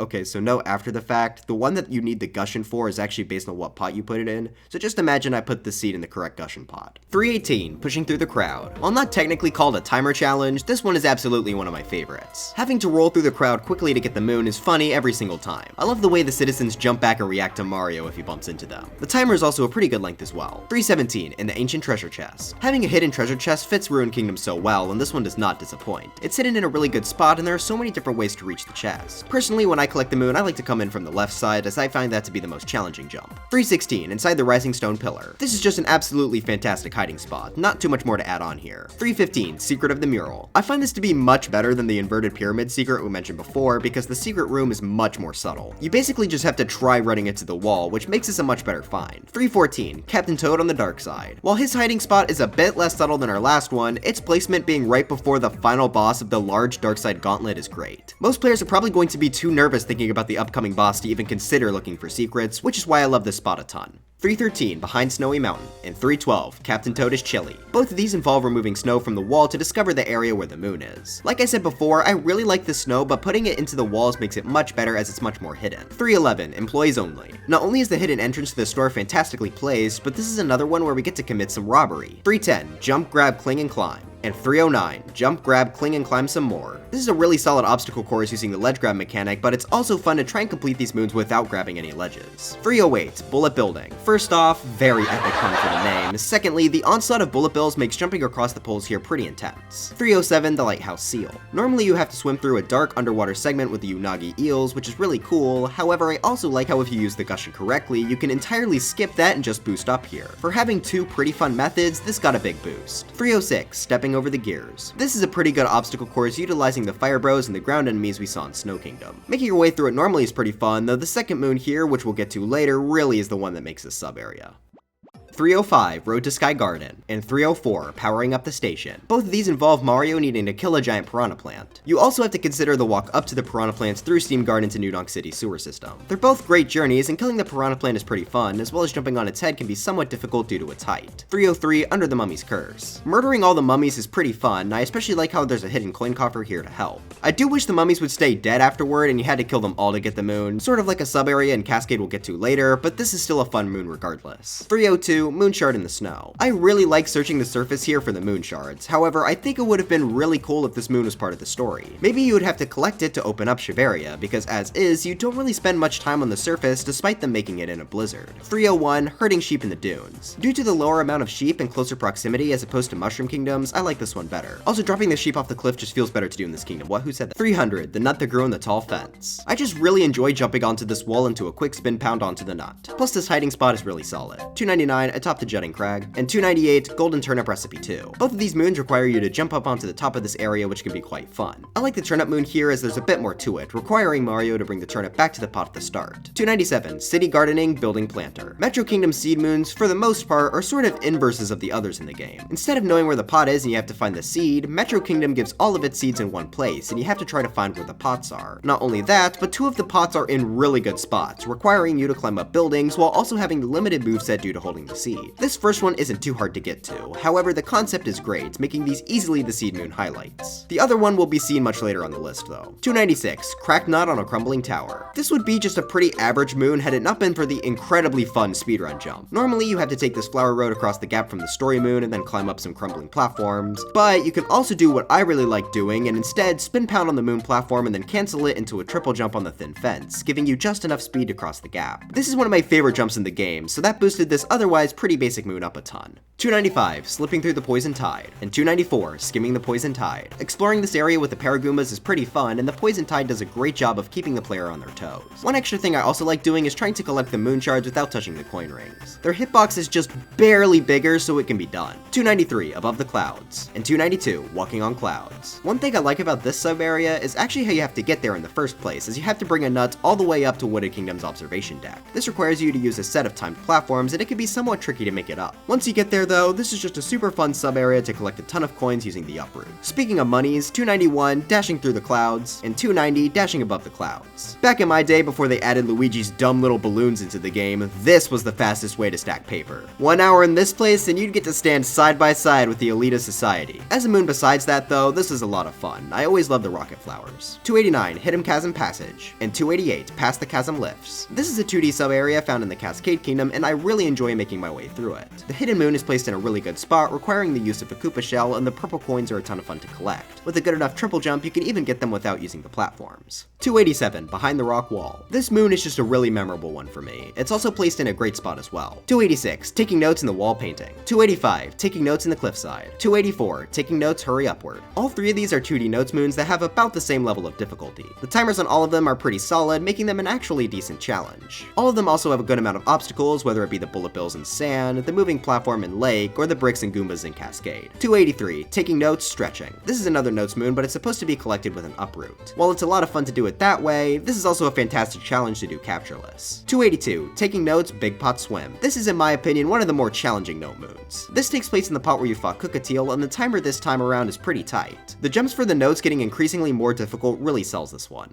281, Taking Notes in the Folding Screen, and 280, Scene of Crossing the Poison Swamp. This is one of the most unique looking 2D sub-areas in the game. I really like the folding screen gimmick as it fits Bowser's Kingdom perfectly. The lowering mushrooms are also good obstacles, making collecting the moons here also a lot of fun outside of just the aesthetic. 279, Dinosaur Nest Running Wild, and 278, Dinosaur Nest Big Cleanup. This is the sub-area that I feel uses the dino as a capture the best. It really lets you go wild on these burbos. Oh, by the way, thank you all for telling me what these guys are called. I greatly regret not doing my research in the last video because this is a funny name. The hidden moon here is also placed in a good spot too. Overall, one of the dino's highlights. 277, Beneath the Rolling Vegetables. One thing I really like about this 2D sub-area is being able to see the rolling vegetables go over you as you make your way through it. There are also quite a few obstacles on your way to get this moon itself, including hammer bros and lava bubbles, making this one of the more memorable 2D moons overall. 276, Remotely Captured Car. Controlling the remote control car is absolutely perfect. It's got just that perfect amount of clunkiness to feel like the real thing without feeling annoying. If you don't feel like mind controlling this poor citizen, you can also use this motorcycle to clip into the box with the moon. Oh, and also it's funny how you can destroy the RC car as well. 275, I'm Not Cold. While yes, this is technically just a costume NPC moon, this is one of the funniest in the game. You have to talk to a Shiverian while wearing the boxer shorts, just showing off how much of a Chad Mario is that the freezing cold doesn't even affect him. 274, A Relaxing Dance. And 273, Dancing with New Friends. These are both similarly just costume rooms, however what makes these two stand out above the rest of them is the fact that each of them get a unique animation that's seen nowhere else in the game. In Seaside, Mario does a little dance, and in Sand Kingdom, Mario plays a song. It's just so charming that I couldn't help but place them super super high. 272, Cap Kingdom Timer Challenge 2. This is Mario need to jump between moving platforms without Cappy to collect a key. The timer here is legitimately pretty tight, but one of my favorite things about this moon is collecting it without jumps. You have to be in 2-player mode and assist mode, but it is possible and a lot of fun to perform. 271, Cascade Kingdom Timer Challenge 2. This acts as a fantastic tutorial for the triple jump. The timer is also pretty small here as well, making it to where the triple jump is absolutely the best move to use here. While it's probably not as challenging as the last one, I do like this one's tutorial aspect more. 270, Good Morning Captain Toad. This is just placed in a fantastic spot. It's really hard to spot him from up top, but that's where you have to be to get him, as he's on a ledge underneath the big boss arena. The only way to really see him is from the bottom, so you have to keep that in mind when you run up top, which I really like. 269, on the Lone Pillar. There are two main ways of attaining this moon. One, you could use a bullet bill from the ruins, or you could be awesome and jump off the inverted pyramid. Both of these are a lot of fun, as the pillar is placed just right for the bullet bill to barely have enough power to make it. 268, peeking out from under the bridge. This is a pretty good spot to hide a moon. Normally you would use a tropical wiggler, but as I'm sure you all can guess by now, this is another one that is really fun to do captureless. It's especially fun to try and survive after collecting the moon, since it is hovering directly over poison. 267, across the mysterious clouds. And 266, atop a wall among the clouds. This is just a pretty fun platforming section. One really fun thing you could try here to make it more challenging is to avoid the cloud and yellow platforms as much as possible. 265, flooding pipeway. And 264, flooding pipeway ceiling secret. Now yeah, I'm sure a lot of people who run this game are disappointed with how high this is placed, but to be honest, this is one of the most satisfying sub areas to do quickly. Maybe it's just because it's super easy to get stuck losing a ton of time, but moving through the water to avoid the fuzzies is legitimately quite fun. 263, jump and swim in the freezing water. And 262, freezing water near the ceiling. This was a great use of the cold water that kills Mario if he's inside of it for too long. It's pretty easy to take damage here, making this one of the most tense sub areas. 261, swing around secret flower field. One thing I always like to do is try and complete this moon without using the poles, which adds for some nice challenge. 260, Jaxie reunion. And 259, welcome back Jaxie. These both feature Jaxie needing to go to some location in Sand Kingdom, whether it's to meet an old friend or just return back to a spawn on the inverted pyramid. I think these are both not only good puzzles, but also just really charming to add to Jaxie's character. 258, among the 5 cactuses. This is another Jaxie puzzle, but this requires you to ram him into the cactus. Now that I say that out loud, that kind of seems a bit cruel. Well anyways, I think this is a pretty fun one to do, especially with how far the cactuses get launched when rammed into.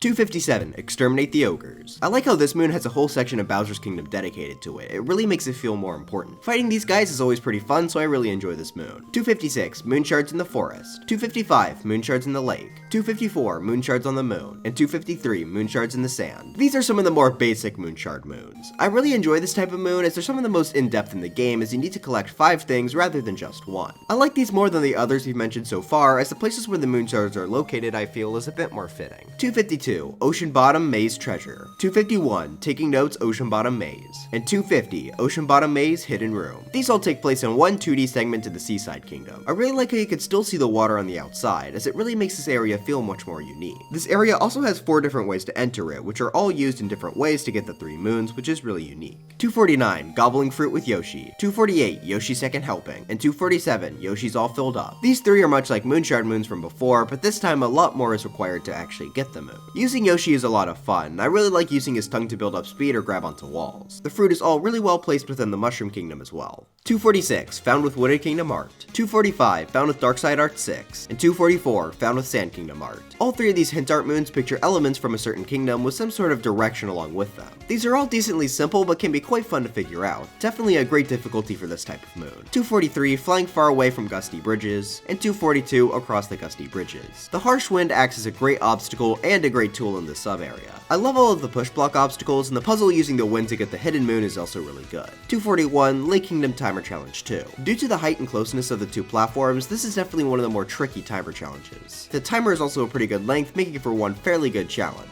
240, Ride the Jet Stream. This one is always really memorable for me, as I remember finding it before ever capturing a Gushin, making me not realize you're supposed to use it to get this moon until much later, which was always really funny to me. The jump to get this is also pretty fun, which is what brings this up here. 239, Hidden Corridor Under the Floor. Jumping to get this moon is great, as not only is it over the edge, but it's also closed off by crates, making it extra intense as you have to break them. 238, Yoshi's Feast in the Sea of Clouds. And 237, Sunken Star in the Sea of Clouds. Seeing the eels in this sub area for the first time was such a big surprise. I mean, it's the closest this game had to a jump scare for me.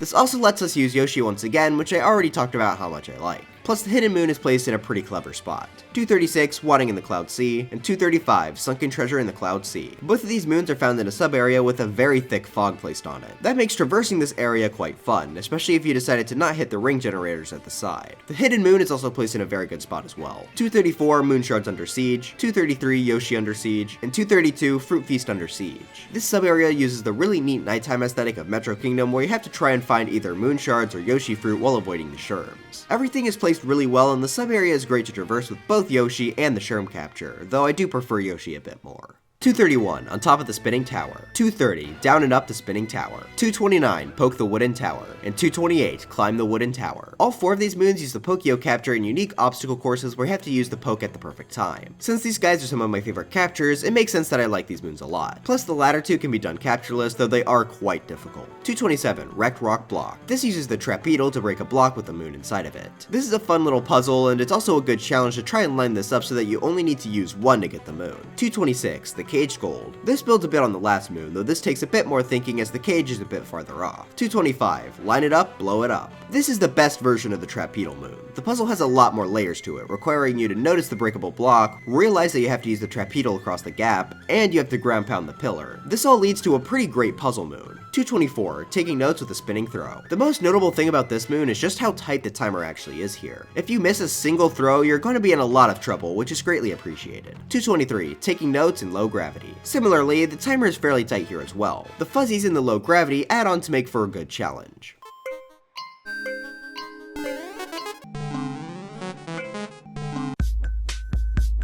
222, Tucked Away Inside the Tunnel. This is one of the absolute best hiding spots for the nuts. Not only is it hidden really well, but getting up to it can be somewhat tricky. I mean, sure, you're supposed to use an up route, but I always like jumping from the platform, and since you have to jump out and then in, this jump is fairly tricky. 221, Atop the Tall Tree. This is another nut moon, though I feel like a little bit more is involved with collecting it. It's pretty fun to get using an up route, but the platforms are spaced perfectly so that triple jumping up them is possible, which is my ideal way to collect this. 220, All the Cracks Are Fixed. I just really like the theming of this moon. The cracks are seen throughout the kingdom, so this does feel like a good reward for trying everything out. 219, Poster Cleanup. Similar reasoning to the last one, though this one's theme is a little bit better, using the Bowser wedding posters seen throughout the entire game. I also find it really funny that Bowser felt the need to place this many posters on a single building in the desert. 218, Taking Notes Up and Down. This might be the most difficult notes moon in the game. The timer is fairly tight, but most of it all comes down to where the notes are placed. Mario has to use a ground pound platform which will rise up when ground pounded on before slowly falling back down. The notes are all placed at different elevations, so you have to use Cappy at just the right time to collect them all, making this one of the most challenging ones in the game. Plus I find this platform fun to use. 217, Stretch and Traverse the Jungle, and 216, A Glow in the Jungle. Both of these moons are great uses for the Tropical Wiggler. I especially like the brick section as it's fun to demolish all of the bricks in this area. 215, Flower Road Reach. I put this one much higher than the other moon in this sub-area since it's actually possible to get without using the flower path, making this a pretty fun grab. 214, Push Block Peril. This sub-area is one that's really fun to do quickly as you try to avoid missing one of the push block cycles. This spot only goes for the main moon though, as the hidden moon I like significantly more, but the first one is still good regardless. 213, The Invisible Maze, and 212, Skull Sign in the Transparent Maze. This is another sub-area utilizing the Moai capture, which means this is another great one to do captureless. The hidden moon here is in a great spot too. The sign is an obvious addition to the room since none of the others have it, but it also sort of fits it aesthetically, making this a great spot to hide it. Which also makes the dork who made the Super Mario Odyssey is no masterpiece video look even more embarrassing. The worst hidden moon of all requires a hat toss onto a sign sticking out of some poison with no hint that I saw that this would even lead to a moon. Like, dude, you can't complain about the moons being too easy and then complain about this one because you couldn't find it. Dude, finding the moon is supposed to be the challenge, come on! 211, The Icicle Barrier. Making your way through the ice room can be fun, however I really like how you can entirely skip the big icicle portion by just jumping under it to the moon. Sometimes simple skips like that can make a moon become super memorable when it otherwise wouldn't be, and the same thing goes for 210, Hanging from a High Rise. Normally you have to use a bunch of poles to go through an obstacle course, which is pretty fun on its own, however you can skip all of this and jump straight to the end with a well-timed triple jump. This jump is a bit trickier than the last one, and I like the sub-area a bit more, which is what gave it the edge. 209, Crossing to the Magma, and 208, Magma Narrow Path. These two moons moons are some of the best uses for the lava bubble capture. First off, moving the lava bubble to the lava tower using the tomatoes is fun, but the main attraction are the skinny bits of lava that you need to traverse. Going through it quickly without falling off is always a blast. 207 below Breakdown Road, and 206 down and back Breakdown Road. This is a really good sub area, but there's a much better version later on, so we'll hold off on talking about this one. 205 swinging scaffolding break, and 204 swinging scaffolding jump. This sub area is a great display of all the Hammer Bros moves, and it's also pretty difficult to avoid getting hit by any hammers.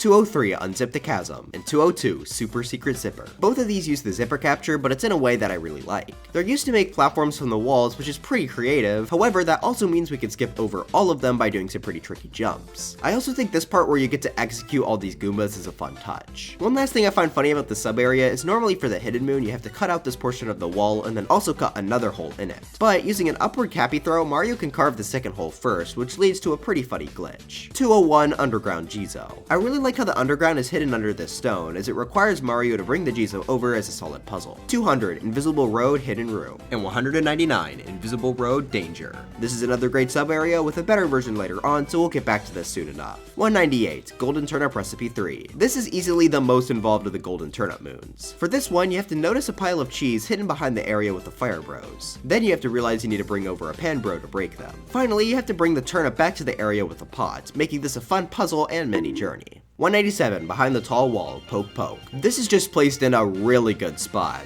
Getting over to it with the Pokio is fun, and it's easily my favorite poking moon just because it's over the edge of a cliff. 196 Seaside Kingdom Regular Cup, and 195 Seaside Kingdom Master Cup. We're finally back to another Koopa freerunning moon, this time of course taking place in the Seaside Kingdom. Compared to the ones before, this has a lot more control in terms of how fast you can go. My only problem with this one is the start, as beginning underwater does make this feel quite slow and a bit tedious to retry. But once again, Koopa freerunning moons all get boost for being the most replayable set of moons in the game. 194 Atop the Highest Tower. This is the first story moon in Sand Kingdom, and it's pretty great, bringing you through Toast Arena Town and through the ruins. This also greatly expands on the concept of 2D walls that was introduced to the Cascade Kingdom, as this wall is on a circular surface. There are also a ton of little skips you can perform on the way, like skipping the first 2D wall. 193 Cookatiel Showdown, and 192 Blow Up at Mount Volbono Rematch. While this is certainly a good boss, I always felt it was on the weaker end just due to how easy it is. Plus, the speedrun skip in this one is kind of annoying to do, as you have to hit Cookatiel from below, which is for some reason harder than it looks. Oh, and this has to be one of the lamest changes a boss fight rematch has in the Mushroom Kingdom, just adding some moon snakes that barely change anything. 191 Moon Shards in the Cold Room. I've always liked this room due to just how many spinies there are, which makes taking damage here fairly easy. Trying to mash jump to go underneath the platform before you get attacked is also fun as well. 190 Roulette Tower Climbed, and 189 Roulette Tower Stopped. This sub area has Mario need to time his hit of P-switches in order to pause them in the correct place. This does provide for a very solid challenge, as if you miss one, you have to restart that section. One other thing I like is that you don't have to stop the platforms in the exact position they want. As long as you can make it across the gap, it works, which is a nice touch.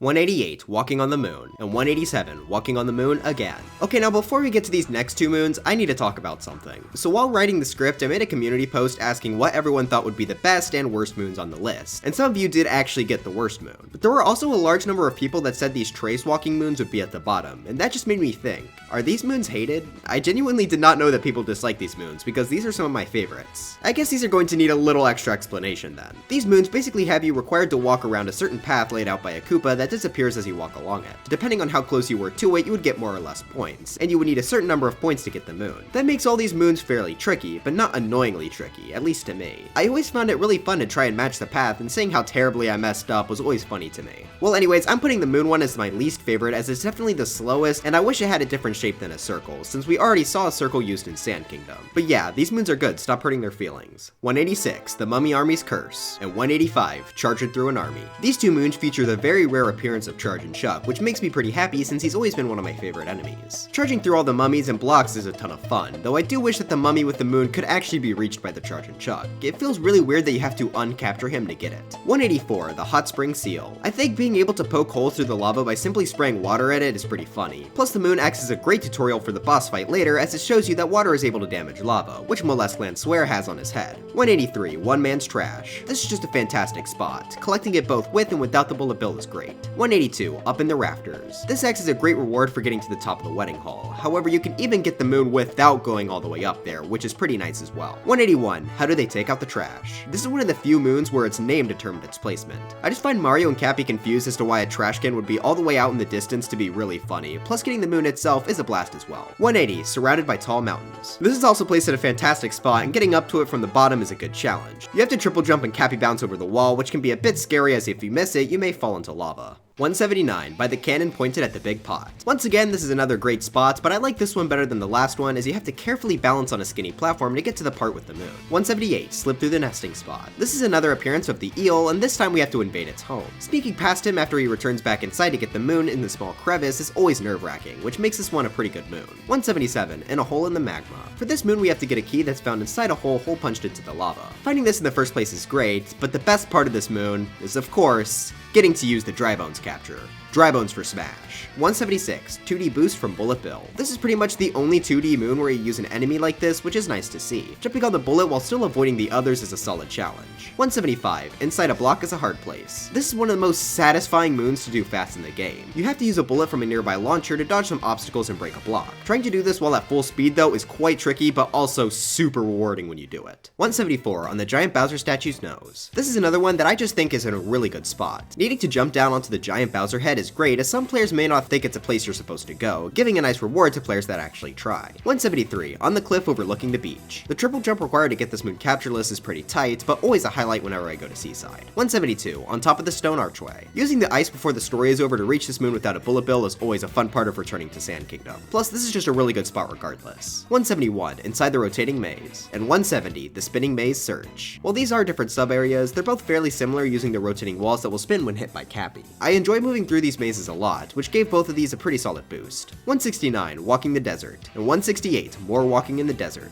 These are the original trace walking moons, and I like them both a lot. They're placed over the moon one since these originated the circle shape, and this area is just much better suited for a moon like this. 167, Sand Kingdom Timer Challenge 3. Normally for this moon you would use Jaxie, which is already pretty fun, but there's also just enough time on the timer to barely be able to do it without him. 166, treasure inside the turret, and 165, past the moving wall. Both of these moons are fun hidden obstacle courses utilizing the Pokio. Like I said before, this is one of my favorite captures, making these obstacle courses really fun to go through, plus the latter of which is also really fun to do captureless. 164, roll on, and 163, precision rolling. This is one of the most unique sub-areas in the game as it uses a surface that forces Mario into a roll. Trying to dodge all of the enemies while also trying to balance on the skinny platform to get the moon and extra coins is a lot of fun. Definitely one of the more memorable sub-areas for me. 162, Jaxie stunt driving, and 161, Jaxie driver. This sub-area acts as a fantastic test of the player's ability to control Jaxie. It's very easy to run off a cliff by accident, but this time it isn't awesome like before as it'll just simply kill Mario. The Notes moon here is also great as it involves needing to turret Jaxie, which can be tricky as you don't have much room. Overall, a really good use of Jaxie here. 160, taking notes running down. This is our final moon utilizing Jaxie, which is another Notes moon. This time the timer is pretty tight, so despite them being in a line it can be somewhat tricky, but that's not why it's so high. This timer is just long enough to where it is possible without Jaxie. However, due to the hilly terrain, it can be extremely difficult. It's a challenge that I highly recommend trying at least once. 159, King of the Cube. This is one of the most creatively shaped 2D sub-areas as there's really nothing else like it. The moon shards each appearing on a different face of the cube is a really nice touch. 158, navigating giant swings, and 157, a swing on top of a swing. I know that I've been pretty harsh towards low gravity throughout this video, but this is one of the sub-areas I think greatly improves from it. This is just one of the most fun and unique sub-areas to traverse through with the low gravity jumps. It feels like you go super high, and the hidden moon utilizes this mechanic perfectly as well. 156, dashing over cold water, and 155, dashing above and beyond. This area uses the rocket flowers expertly, as using them while avoiding all the obstacles is a ton of fun. Plus there are several well-placed shortcuts on the way too. The secret moon is also great as you have to use a leftover rocket juice to make it up another steep slope. 154, Magma Swamp floating and sinking, 153, Yoshi's Magma Swamp, and 152, Fruit Feast in the Magma Swamp. These three all involve exploring the Magma Swamp to collect something, whether it be moon shards or fruits. This place is a lot of fun to travel through. I prefer the Yoshi moon since there are more fruits, and I feel like they're hidden better, like the set of fruit above the entrance. 151, where the transparent platforms end, and 150, jump onto the transparent lift. This is the absolute peak of the Moai moons, and of course, the most fun way to do these is captureless. They're both pretty tricky, especially the secret moon as it can be hard to guess where the platform is. 149, Breakdown Road Hurry. This is a remixed version of a sub-area we saw earlier. Normally you would have Cappy, but now Cappy has abandoned you. That makes a significant difference to how you have to go about the sub-area, as you have to run through and collect a key as bullet bills are destroying the path, and then run back through that destroyed path. Without Cappy as a safety to use, this is now pretty tricky. Oh, and we'll be seeing the second moon in this area much later on the list. 148, Moon Shards in the Jungle. Using the tropical wiggler to avoid all of the fuzzies and land on the tiny platforms is a ton of fun. However, my favorite way to do this is captureless, which provides for a very solid challenge. 147, Light the Far Off Lanterns. Sure, this one is simple, but I've always liked it. You have to attract the piranha plant in the center platform to shoot fire at the unlit torches, rewarding you with the moon. Figuring this out the first time was really satisfying, but my favorite part about this moon is coming back to it, as I legitimately didn't know you could capture the piranha plants until I collected every moon in the game and was still missing them in my capture list, so I could have just captured the piranha plant instead. That always gives me a good laugh, and it makes me wonder how many people had a similar thing happen to them. 146, Hidden Room in the Flowing Sands. This is one of my absolute favorite hiding spots for a moon. You have to notice a super small slit in the wall, and then you have to figure out that the only way under is by sinking in the deadly quicksand. On a first playthrough, you won't know if this will work, so it felt super scary as if you go too deep, you would die, which makes Mario actually going under the wall here all the more satisfying. 145, Smart Bombing, and 144, Excavate and Search the Cheese Rocks. These are both areas where you have to use a capture, either a Pokio or Panbro, to collect some moon shards. Both of these hide them in really good places, though I find the latter to have slightly better hiding spots, which I guess makes sense since that's not a required moon to beat the game. Oh, and Smart Bombing is always the funniest moon in a coinless run, as you have to poke this metal crate 50 times to break it without using a bomb. Why they decided to implement this 50 poke thing at all is and forever will be such a bizarre mystery, but it's really funny how it somehow managed to be legitimately useful. 143, Good job, Captain Toad. Not only is this a really good spot for Captain Toad, but jumping up to him without using a Gushin is very difficult. You could use the shell for the button if you don't collect the story moon, but even then, you can still get up there by jumping off of this high wall, which is a lot of fun. 142, Fishing in Bowser's Castle. Easily the best fishing moon.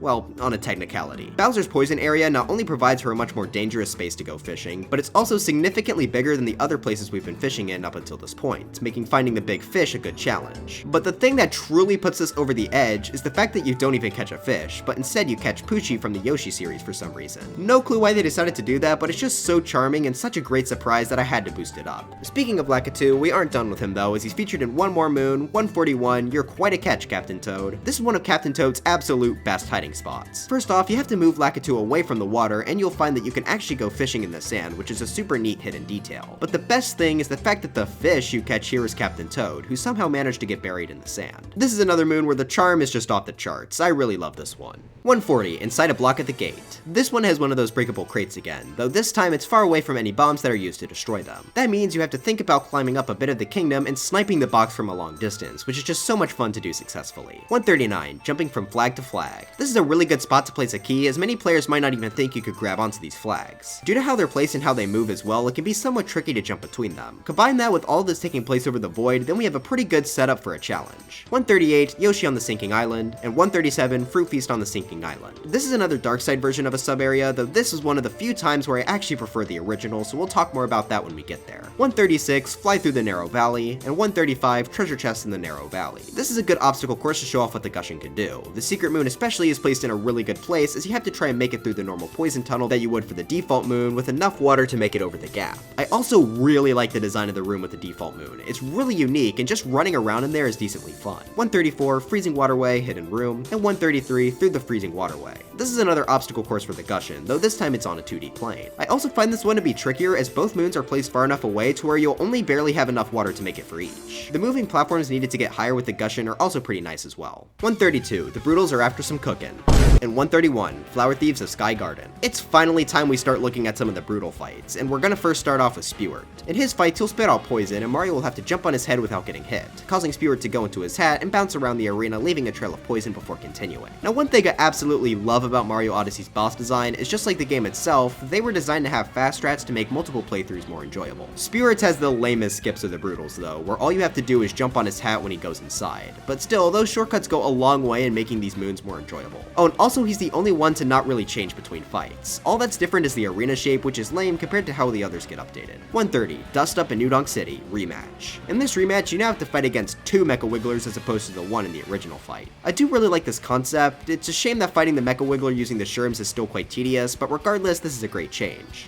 So why is it lower than the default one? Well, that's because you also have to consider that for the default version of this moon, you not only have to beat the boss, but you have to get there in the first place by traveling through the really cool looking dark and stormy New Donk City. I'm not sure if you all agree with that reasoning, but that alone boosts the default Mecha Wiggler moon up for me significantly. 129, found with Darkside Art 7. This is, in my opinion, the single hardest and dumbest hint art moon in the entire game. I was incredibly conflicted as to where to put this one, because while I do really love difficulty, this one is just stupid. So looking at the picture, you aren't given much to work with. You get a screenshot and some letters and numbers. When I first played through the game, I thought this was some red sand from Tostarena. Funnily enough, the spot I thought this was in originally did become one of the DLC hint art Luigi spots. But if it isn't in sand, then where is it? Well, you may be able to guess that, oh, this looks a lot like Lost Kingdom, and you'd be correct. The problem? There are just about a billion spots where this could be, so you'd have to trial and error all of them until they eventually worked, which is how I originally solved it. Hello, Mario. It wasn't until after I collected the moon that I finally realized that there are letters and numbers on the map. Genuinely, despite looking at this menu thousands of times, I never noticed these boxes here, which is what we had to use to find out the location of this moon, as these are the letters and numbers that appear on the hint. That's why I have zero clue to where to rank this moon. Is this actually a good puzzle, or is it just dumb for highlighting something that 99% of the player base probably never noticed? Either way, for its difficulty, I did let it come up here,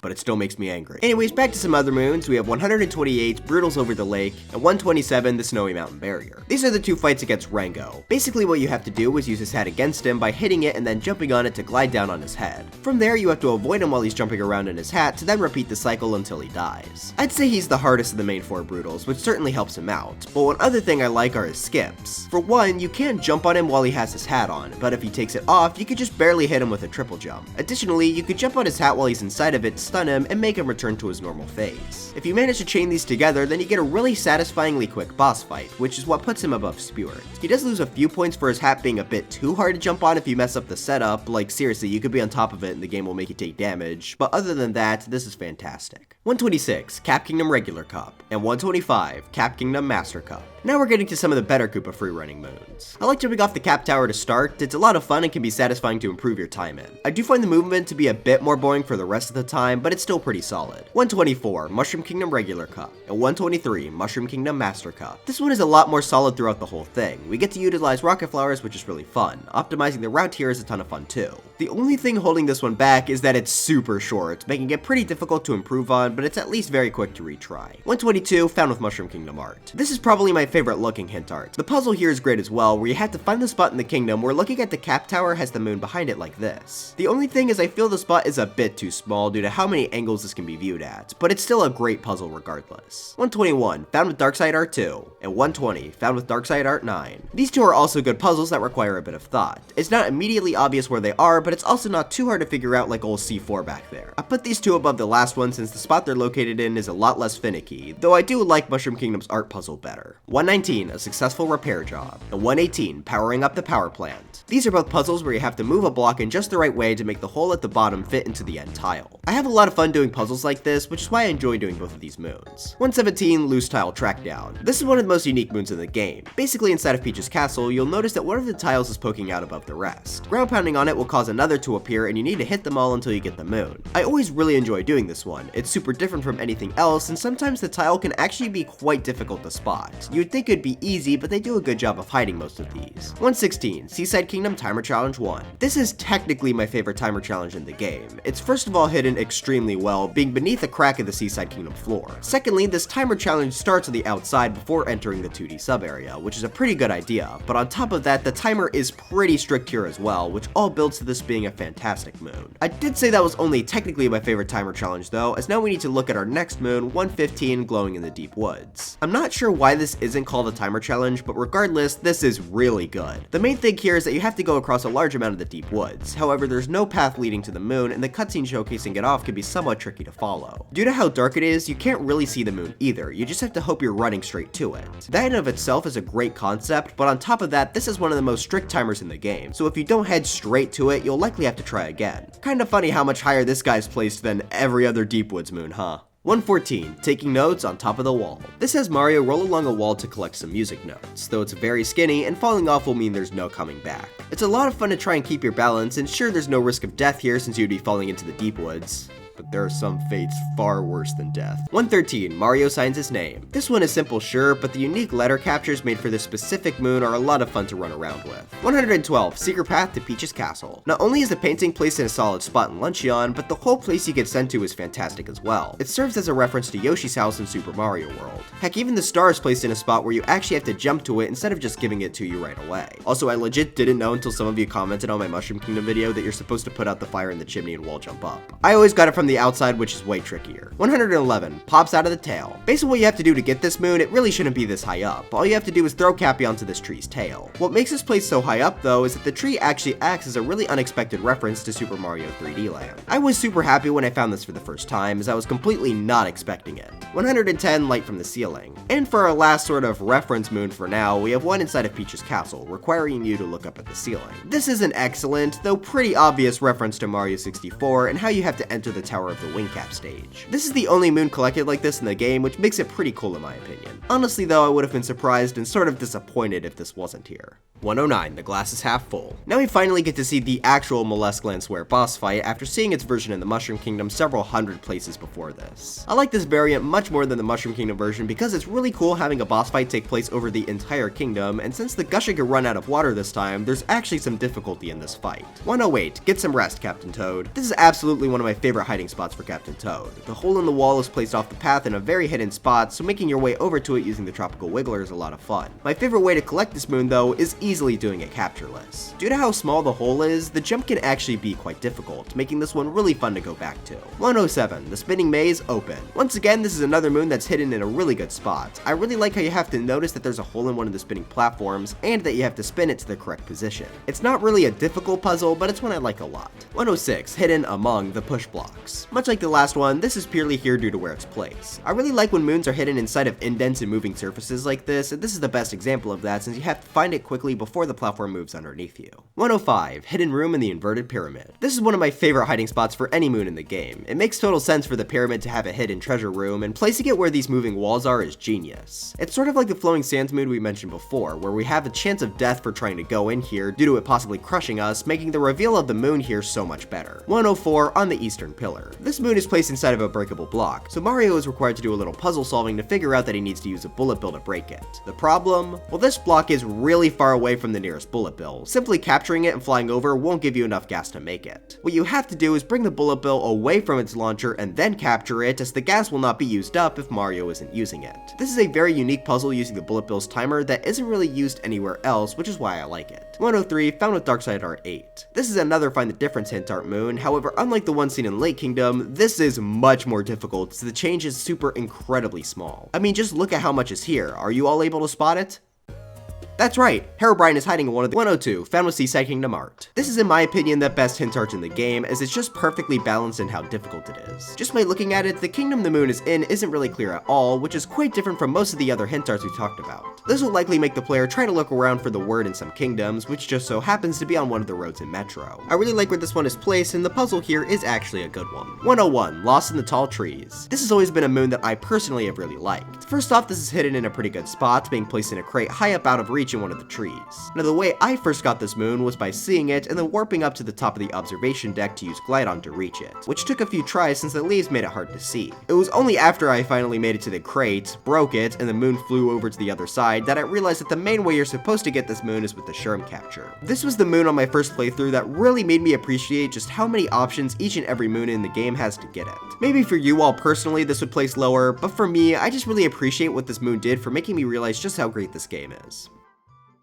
But now it's time for the elite, the top 100 moons. We've made it a long way so far, so let's get these knocked out. 100, the treasure of Jaxi Ruins. First off, this is a really interesting sub-area moon, as while you do need to go through one to collect it, the moon is actually placed on the outside of the kingdom. The obstacle course in the ice cave is a lot of fun to avoid, especially with the slippery ice, but the main reason it's so high is because of the speed strat. Since this is placed on the surface, we can use a bullet bill to ram into the side of the building and jump up it using a wall jump. This is always super fun. It's not really really hard, but it's always a highlight of replaying the game. 99, scaling Pitch Black Mountain, and 98, reaching Pitch Black Island. This is aesthetically one of my favorite sub-areas in the entire game. The ogres fit surprisingly well in this super dark atmosphere and makes this really stressful to run through. Both moons, especially the hidden moon, are placed in really great spots as well, requiring you to either climb up the cliff or find the small island in the distance, which can be hard because, you know, it's dark. 97, herding sheep above the forest fog, and 96, herding sheep on the iron bridge. This is easily the best sheep herding moon as it's easily the most difficult. Basically, Mario has to guide a sheep down a path with several walls and gaps to get him to his home for the moon, all without killing him, which is for some reason super easy to do. The secondary moon is similar, though you have to launch the sheep into the pen from a distance. I know a lot of people don't like this moon because of how annoying it is, but that just sounds like a skill issue to me. 95, searching the frog pond, and 94, secrets of the frog pond. Easily the best moons primarily focused on the frog capture, and the best moons to come out of the Cap Kingdom as well. This place is just super well designed for exploring using the frog, and this being a moon shards area is all the better. But the main thing I like to do here is to completely ditch the frog, as all of the moons can be done without him. Most of the jumps require Mario to jump as high as he can, making this also a great obstacle course for not just the frog, but Mario himself. Getting the secret moon with him is also great as you have to triple jump off a small wall, not to mention that this moon is just hidden in a great place regardless as well.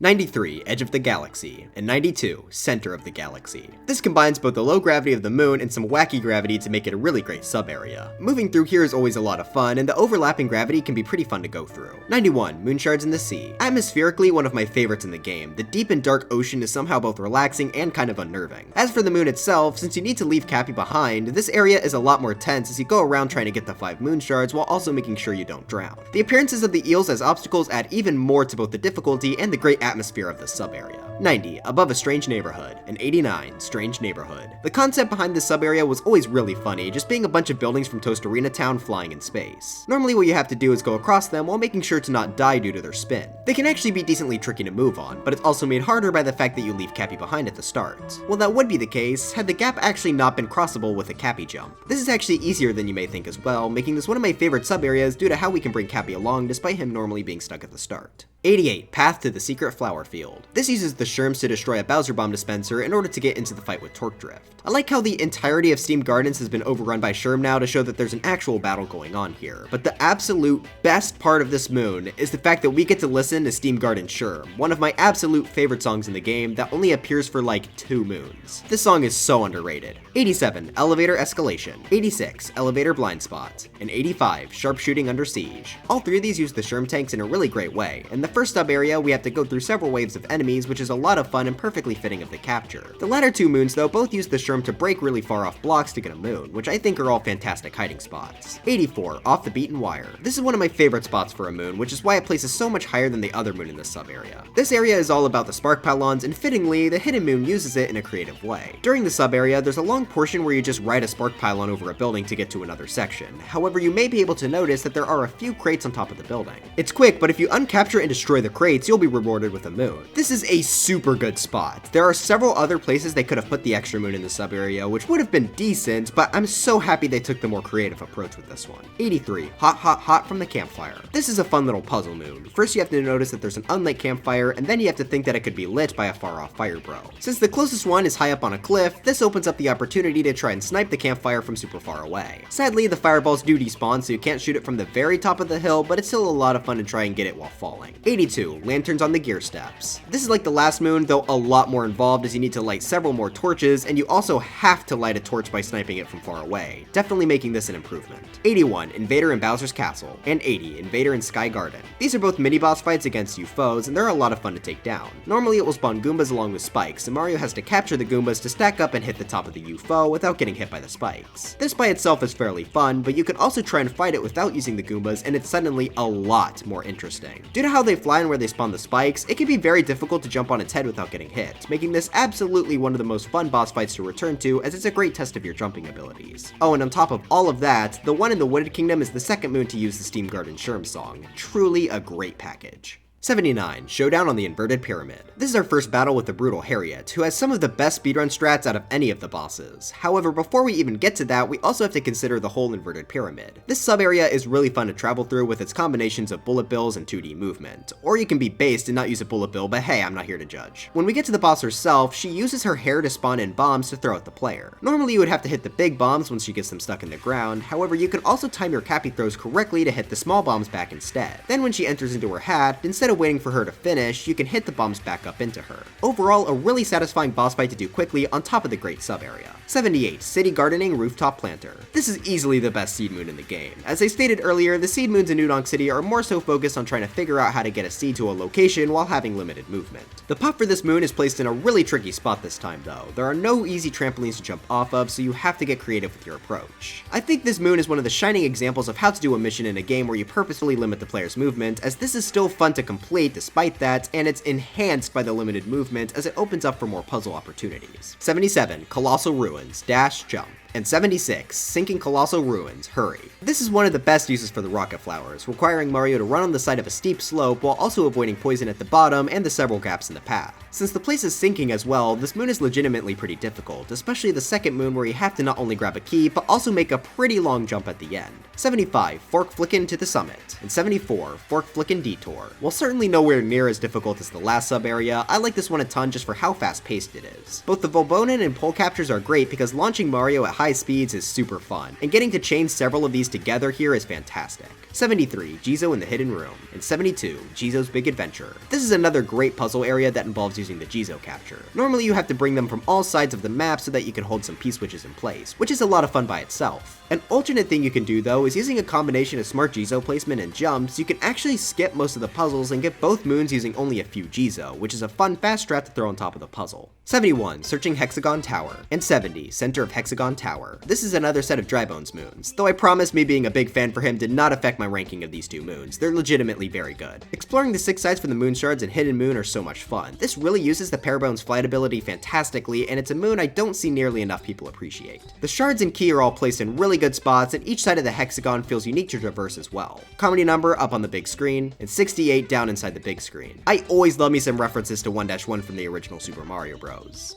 Except for Mushroom Kingdom and Smash, that stage sucks. But this is definitely one of, if not the best tribute to the level. You get to play through the entirety of the stage on a big screen TV, and you have to collect all the moon shards while you do so. Not only does this remake of the level fit perfectly with the whole 2D gimmick in Odyssey, but they also do a fantastic job with the little details as well. The Hidden Moon being in the shortcut sub-area was absolutely perfect, and I also love how there's a King Hearts hidden in the same spot there's a 1-up in the original level. But the absolute best reference moon to older Mario games has to go to 67, totally classic. 1-1 recreations have been done before, so seeing a recreation of the entire courtyard area from Super Mario 64 with the same aesthetic and everything was one of the most exciting moments in the game for me. Would have been even more exciting if Prosopia Gaming didn't spoil the Mario 64 costume for me, but that's aside the point. The moon here is simple, but I do like how after all these years, the star statue in the middle of the courtyard finally has a real use. 66. Walking on Ice. And 65. Even more Walking on Ice. These are easily my favorite Koopa walking moons for two major reasons. For one, this is actually in a unique shape as a triangle is much harder to follow than a circle. Secondly, since this is on ice, it's much more difficult to walk on while keeping a straight path, making this much more difficult than the others. 64. Defend the Secret Flower Field. And 63. Struggle in Steam Gardens Rematch. Finally, we've reached the battle with Torque Drift. This utilizes the uproot captures wonderfully to avoid all of its ring attacks, stretch into the machine, and its shield orbs as well. The uproot capture is always really fun for me to use. The only thing holding this back is that I don't think there are any fast strats here like most of the other bosses. Doing the fight normally though is good enough for me, so I still really like this. But now it's time for a long streak of moons that are sort of races to a finish line. And since I like going fast, I like them all a ton. 62, Cascade Kingdom Regular Cup, and 61, Cascade Kingdom Master Cup. The movement involved for this one is a major step up from the other Koopa freerunning moons we've seen so far. It was a pretty good length, and moving from all the surfaces required here was a blast. But you all may have noticed that I used the past tense. If you want a competitive time now, you have to do Dino Skip Skip, or DSS for short, where you sort of climb up this wall to end the race. This trick is stupidly hard, making this a lot lot less fun to replay, but I do still like this one, which is why I felt like it deserved to be up here. 60, the Bound Bowl Grand Prix.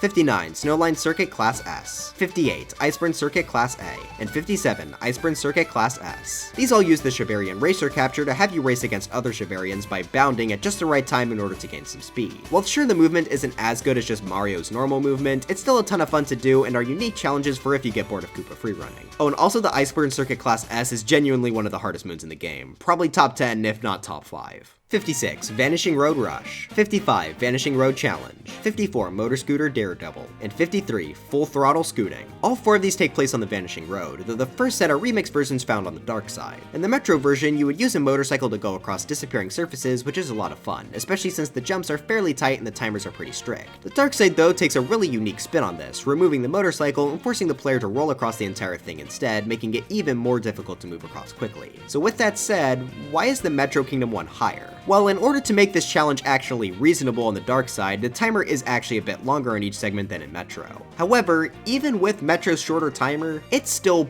barely possible to get both of these moons here without using the motorcycle, making the Metro Kingdom version, funnily enough, a more interesting challenge. Both are fantastic, of course, and I could definitely see people disagreeing with my reasoning, but since I always like to challenge myself when I replay the game, I just prefer the Metro version. 52, Metro Kingdom Regular Cup, and 51, Metro Kingdom Master Cup. Back to some more Koopa freerunning, and this one is all about using both the poles and full bonus captures to quickly fling Mario across the map. As I said before, I really enjoy doing this, which is what puts this pretty high up on the Koopa freerunning tier list. Though I do feel like the start where you have to get flung off this building was always a bit finicky, but other than that, a very great set of Koopa freerunning moves. 50, Lake Kingdom Regular Cup, and 49, Lake Kingdom Master Cup. This one is simple and to the point, which I really enjoy. Of course, jumping over the wall is great, and so is getting onto the platform with the goal. However, my favorite part about this moon is, funnily enough, the water movement. Since you don't have to go underwater for this, we get to sort of skim along the surface by using a combination of cappy throws and dives, which feels really good to get right. I'm sure some people would probably disagree, but I don't know, this one is pretty cool. Okay, final set of Koopa freerunning moons for a bit, 48, Lost Kingdom Regular Cup, and 47, Lost Kingdom Master Cup. This is above the last few for one simple reason. We get to incorporate Klepto Skip into it. This is one of my favorite skips in all of Odyssey, and having to try and do it quickly is so much fun. I will say it does lose a few points for having a large portion of it dedicated to just wall jumping, but otherwise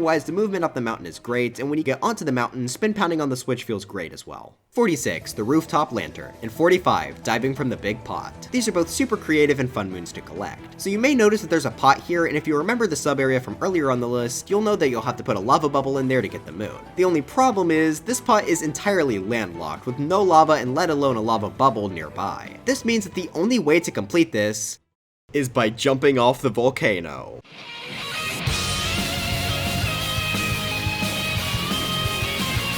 The way the lava bubble plummets to the ground super quickly can make this shot kind of hard to hit, but that's what makes this great. There's also a torch on the other building which is lit for the first moon, and while you can do the same thing for this, it's not required as you could use a fire bro, which did technically make this lose some points, but these are both super fun to do. 44, Free Parking Leap of Faith. Sticking with the theme of jumping off tall things, we notice a parking space for the motorcycle on top of a building near the start of the city. However, there's no way to get a motorcycle up from the ground. That means you have to use the motorcycle from all the way at the top of New Donk City Hall to drive over the entire city onto the spot. The fact that you have to cross over the entire level is what puts this above the last two. What a great concept for a moon, and what perfect execution. 43, Secret Path to Bub Lane. Well yeah, this is just sort of an okay moon if you get it through the painting. There's a way to get this moon without the painting that is so much fun that it's the only way I ever collect this. Basically, if you take a Gushin and go onto a tall surface, you'll be able to fly higher and higher, and since you can get water from these water jets, it's actually possible to continuously rise up and refill your water to barely reach the platform with the moon. Finding out this was possible for the first time by myself was one of my proudest moments playing the game, which makes this easily my favorite painting moon. 42, Let's Go Swimming, Captain Toad. This is easily my favorite Captain Toad moon in the game. It's not even in a particularly hidden spot. He's located at the bottom of this big pit under Lake Lamode, which is pretty obviously containing something. The thing I love about this moon though is just how deep this pit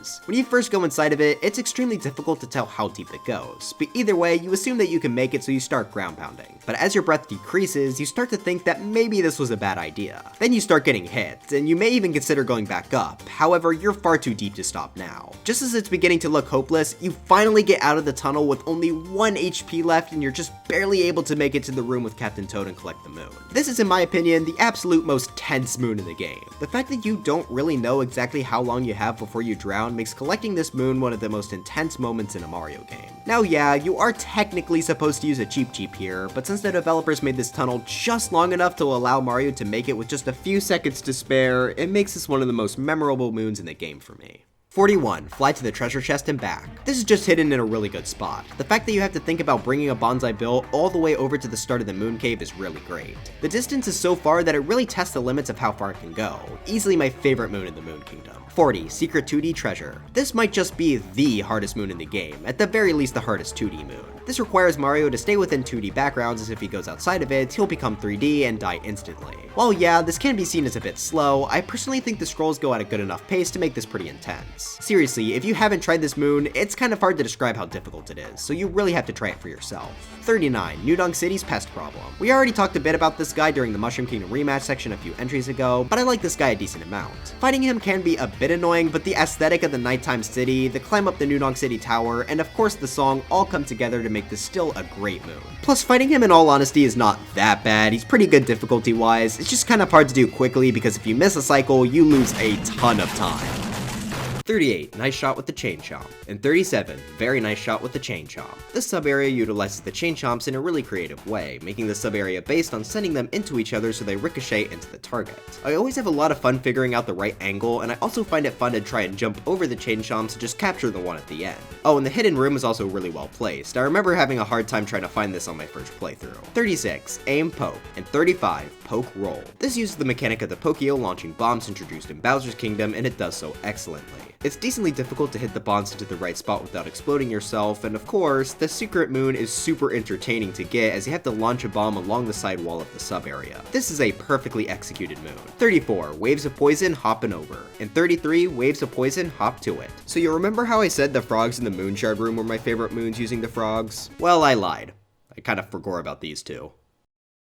The poison waves and the very small platforms make for very tight jumps using the frogs, but just like the other great frog moons, my favorite part about doing this is doing it captureless. Just barely being able to go over the poison waves using Mario is great, and the layout is perfect to have just enough time to make the jump without having much space for wiggle room. Okay, I promise, these are my favorite moons that are focused on the frog. 32. Invisible Road Secret. And 31. Invisible Road Rush. This is a remake of a sub-area in Wooded Kingdom that we saw much earlier in the list. Basically, it's an invisible room filled with poison on the floor, and piranha plants will continuously spit out more poison onto it. Now, the normal sub-area is pretty solid, however the Dark Side remake is significantly better due to its one change, Cappy being missing. This makes it to where you have no way to clear out any of the poison on the path, making it extremely difficult to traverse the sub-area without dying. You're not able to take your time anymore either, with the piranha plants filling the path with poison as you play, making this one of the more difficult sub-areas in the game. 30. Big Brutal Battle. Instead of just fighting one Brutal, we get to fight against two of them, Harriet and Topper. I already talked a bit about Harriet, but the skips in this version are even more fun, as now that she fires out two bombs, you have to jump at just the right angle to hit her with the small bombs. Topper is also significantly improved from his original fight in Cap Kingdom, which we didn't mention because that doesn't give you a moon. Normally you have to knock off all of Topper's hats in order to hit him, and then afterwards you'd have to avoid all of its hats sliding on the ground before continuing the fight. Like Harriet, he also has two skips. You can not only hit him while he's doing a spin attack on the ground, but you could also jump on the hat he's hiding in during the hat phase to reawaken him. The second skip especially is a lot harder than it looks, and needing to complete both him and Harriet in one go makes this a pretty great boss moon. 29. Big Jump Escape. And 28. Motor Scooter Escape. This is one of the coolest sub-areas conceptually, a big chase through a city where you have to escape a rampaging dinosaur on a motorcycle. Avoiding the dino's attacks are a lot of fun, and getting into position for the second moon is fun as well. But what makes this great, just like the other motorcycle sub-areas from earlier, is the fact that this can be done without the motorcycle. It's significantly more difficult as rolling does make it harder to turn, but that's just one extra reason to love this already great sub-area. 27. Not Hidden in the Fog. And 26. Wandering in the Fog. This sub-area contains my favorite Moonshard moon in the entire game. The harsh fog mixed with steamed gardens provides for not only a really good look, but it also works into the moon as the fog hides the nut and moon shards. They're all placed in great locations, one of them even being found underneath the main platform. Traversing this area with the Paragoomba is great as well. This is a perfectly executed idea that I honestly don't see enough people praise. 25. Picture Match, basically a Goomba. 24. Picture Match, a stellar Goomba. 23. Picture Match, basically Mario. And 22. Picture Match, a stellar Stellar Mario. I really love all of the picture match moons. You basically have to place all of the features of either a Goomba or Mario onto its face, and the more accurate you are, the more points you get. The thing is, the parts fade whenever you place them, making this set of moons a pretty good challenge as well. Seeing what goofy creations people manage to make is always a blast, and really these moons are just really silly. Mario is more awesome than a Goomba, which is why he got the edge. 21, RC Car Pro,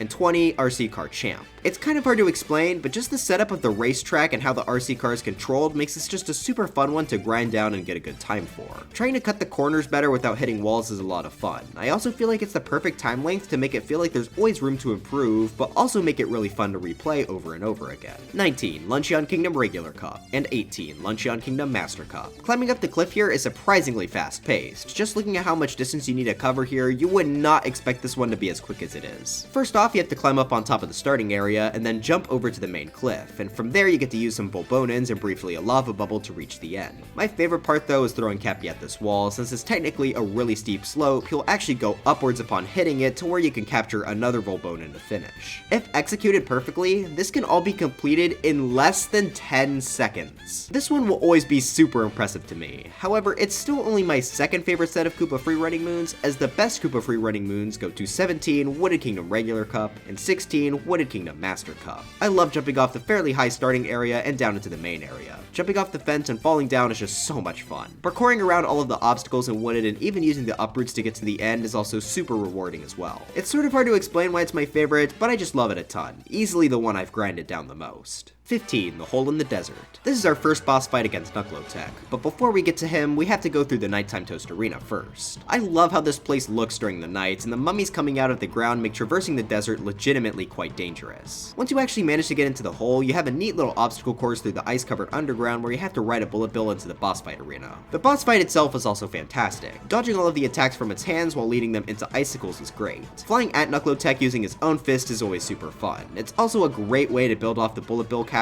which is what I consider to be Sand Kingdom's main capture. There aren't really any speed strats here, but the build up and fight itself is more than enough to put it at number 15. 14, Hurry and Stretch, and 13, Stretch on the Side Path. This is actually the original version of a sub-area we saw remixed on the dark side earlier. Personally, I find the original to be much better for one simple reason. It can be done captureless. Basically, in this first area, you have to use the uproot to stretch up tall cliffs while avoiding spikes in the rising lava. This is already fairly hard to do with the uproot, but take him away and you're left with one of the most intense and fun captureless moons in the game. Nearly every platform has moving spikes, making it pretty tricky to time a good jump, but you also can't hesitate as the rising lava is right behind you. You need precision and speed, which is a perfect combination to make for a challenging moon. Now the remix version forces you to use Yoshi to eat fruits, which is still a ton of fun, don't get me wrong, but the option to do the moon captureless is just so much better. 12, The Bullet Bill Maze Breakthrough, and 11, The Bullet Bill Maze Side Path. These two are both really cool top-down obstacle courses using the bullet bills to avoid several moving obstacles to get both of the moons. This is honestly pretty tricky, which is greatly appreciated. Now if it were just this, it would be a pretty good moon, but top 15, certainly not. No, what puts this above the rest is the sneaky skip that's included. So since this is top-down, you may notice that there's not actually a ceiling here, or at least not one that's up close. If this were any other game, there would have been some sort of invisible barrier preventing you from going any higher than intended, but Mario Odyssey is different.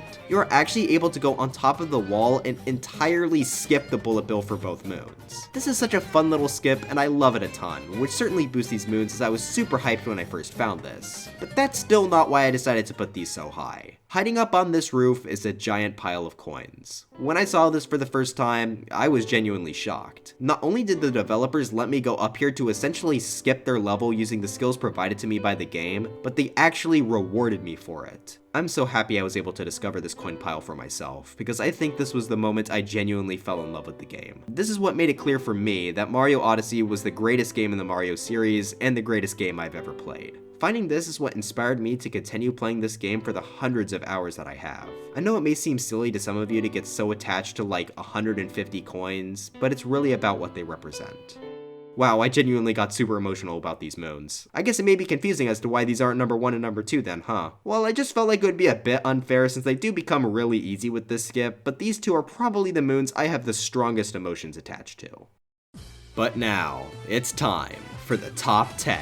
We've been through 826 other moons up until this point, but these are what I believe to be the best of the best. Starting off, we have the most charming moon in the game. Number 10, Bench Friends. This is one of the most iconic moons in the entire game, but it's also unironically really good. First off, it has that charm factor. The concept of this moon is Mario just sitting next to this lonely guy in New Donk City to make friends with him and make him feel better. It's just super wholesome, and that's why so many people love this moon. And if it were just that, it would have placed really high for me, but there's a little more to it that makes it in the top 10. See, normally you would just walk up to the bench and jump on it, causing Mario to sit down. However, this moon has one of the most fun speed strats in the game. On one of the nearby buildings there's a pole, which I've already stated I love using, and for this moon we get to capture it and fling Mario from a large distance onto the bench next to the guy. This is just such a unique and fun skip that I can't help but feel like the developers intended it with how deliberate this pole placing feels. I'm so happy this has been a staple in the speedrun since the start of the game, because I'd say going for this is always the highlight of the run.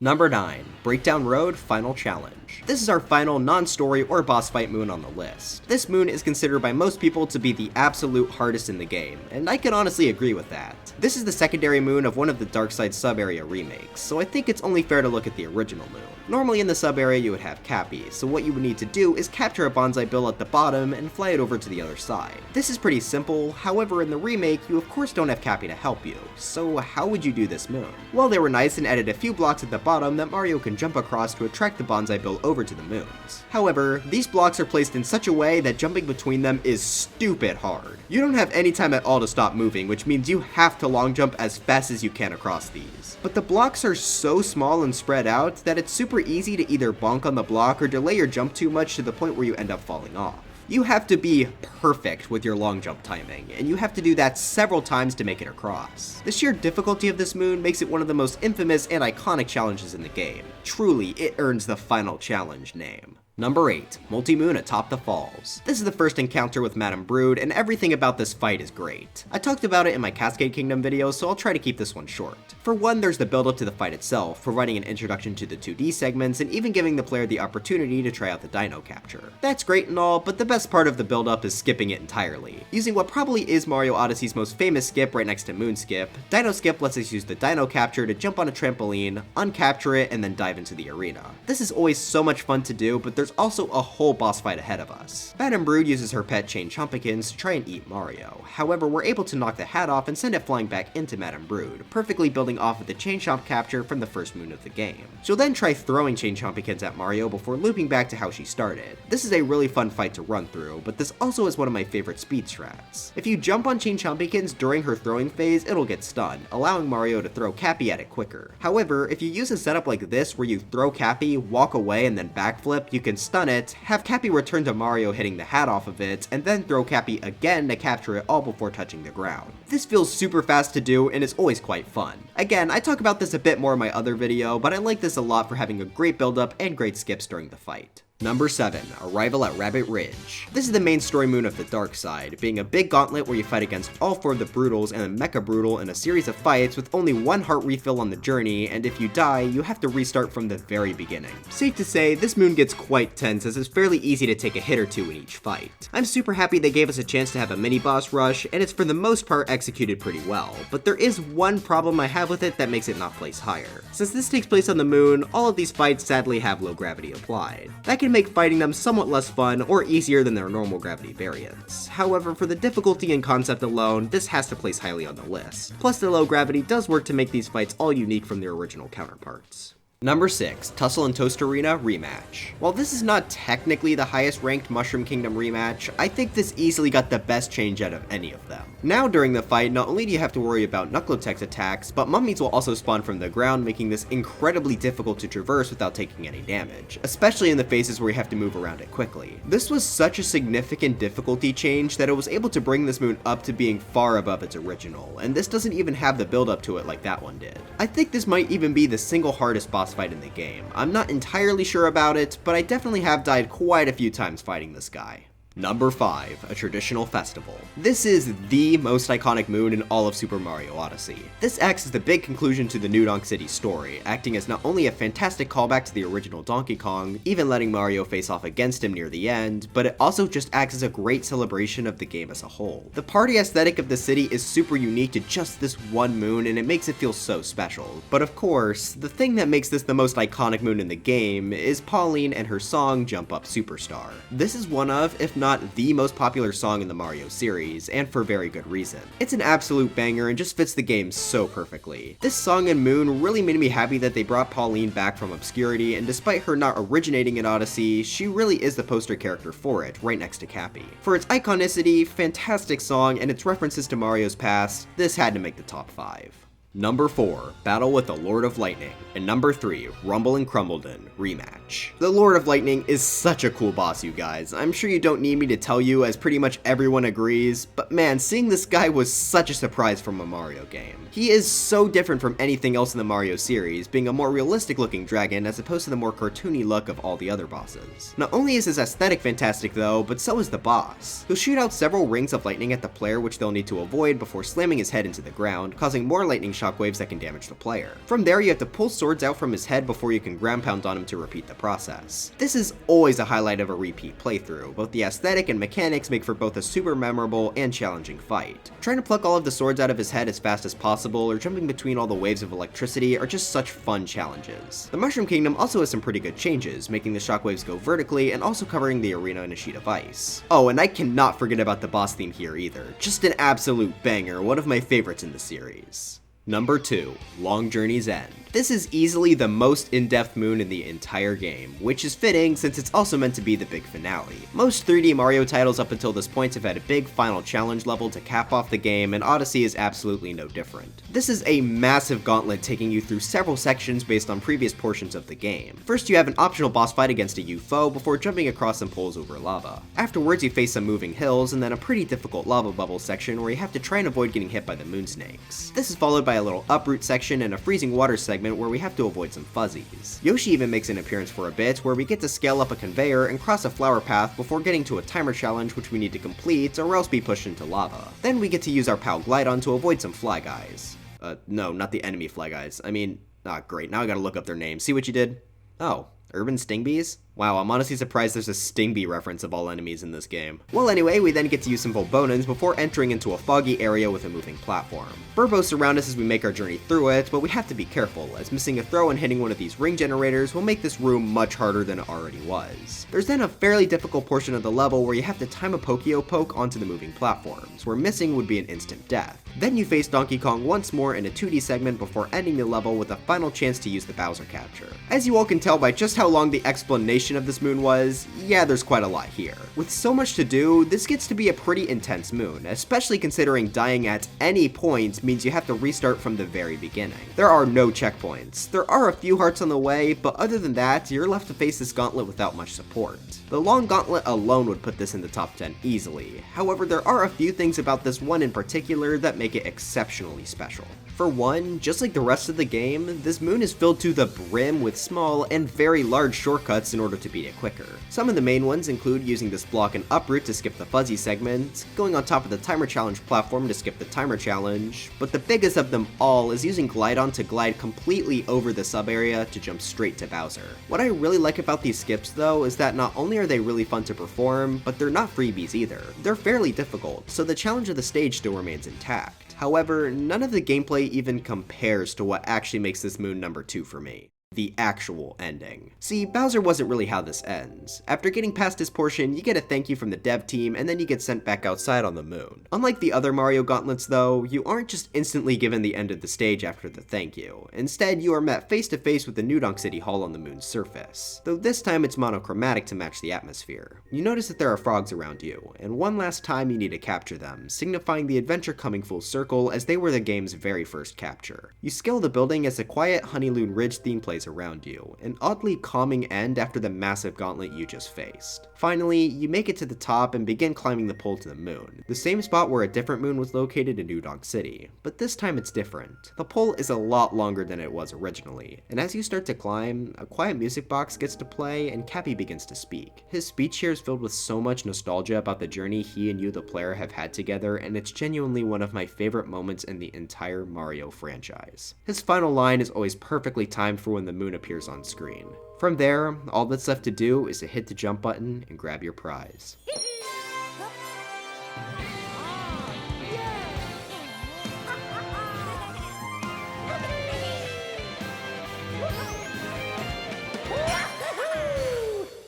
This is just a fantastic moon. Everything about it, from the large challenging gauntlet to the nostalgic ending, is truly fantastic. It is a bit easier than I'd like. Personally, I'd rather there be 0 heart refills, but it genuinely doesn't matter. This was a fantastic end to the best game in the Mario franchise to date. But come on, you know me. I would have never put the predictable choice at number 1. I'm all about giving hot takes, or as some of you all call them, bad opinions. Obviously, I'm not doing it just to be a contrarian, this is actually how I feel, but there is one single moon that I think is indeed better than the nearly perfect ending gauntlet known as Long Journey's End. In the community post I mentioned before asking you all which moons you all thought would be number 1, not a single person that I saw was able to guess what I put, which is honestly kind of funny, considering this is the only moon I've ever made an entire video on.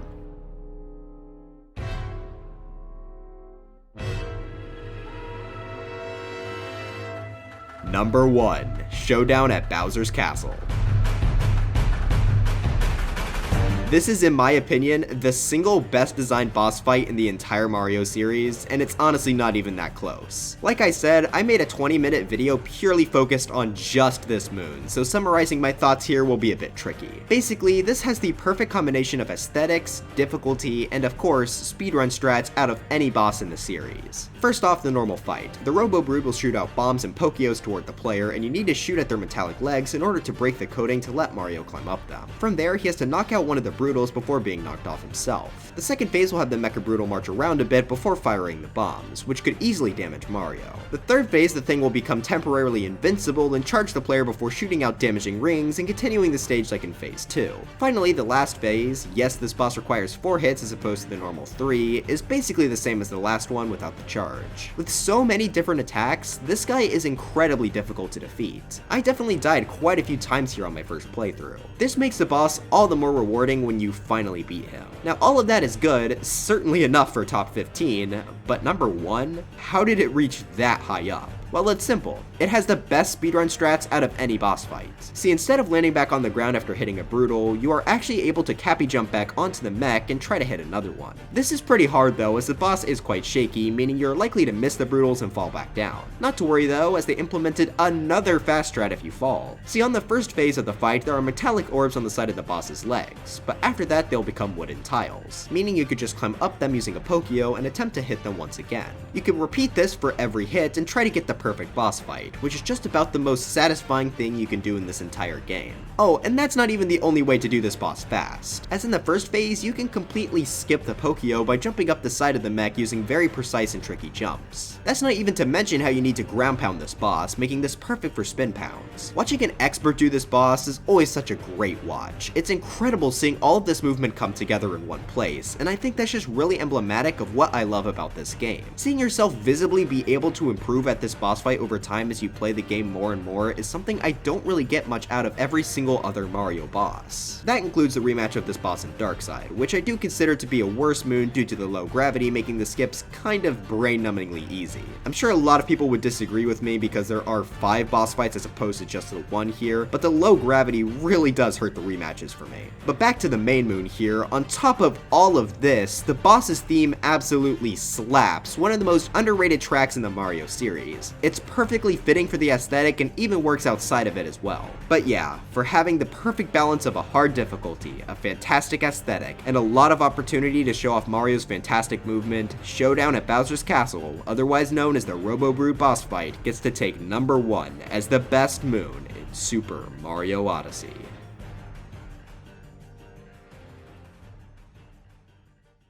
But yeah, that's it. Every single moon in Mario Odyssey has been ranked. Before we go, I also wanted to quickly show off the average moon ranking for every kingdom, since I thought that would be interesting and a few of you also requested it. The lower the number the better, so here's the list on screen now. As that scrolls by though guys, I genuinely want to thank you all so much for 100k subscribers. Being able to do YouTube videos has been my dream ever since I was like 8 years old, starting my channel over 10 years ago. We've come a long way since then, and I am still in love with doing videos for the platform. I seriously appreciate every single one of you for sticking with me, even those of you I've called cringe for having a different opinion than me. You all have helped me reach this point, and I'm really excited to see how far we go from here. I have no plans on slowing down anytime soon. I'm having more fun making videos than I ever have before. I don't know what the next goal will be, or what the next milestone video will be at, because I think this one's going to be pretty hard to top, but whatever the future holds for us, I'm ready to see it through. But anyways, dry bones for Smash, and I'll see you guys next time.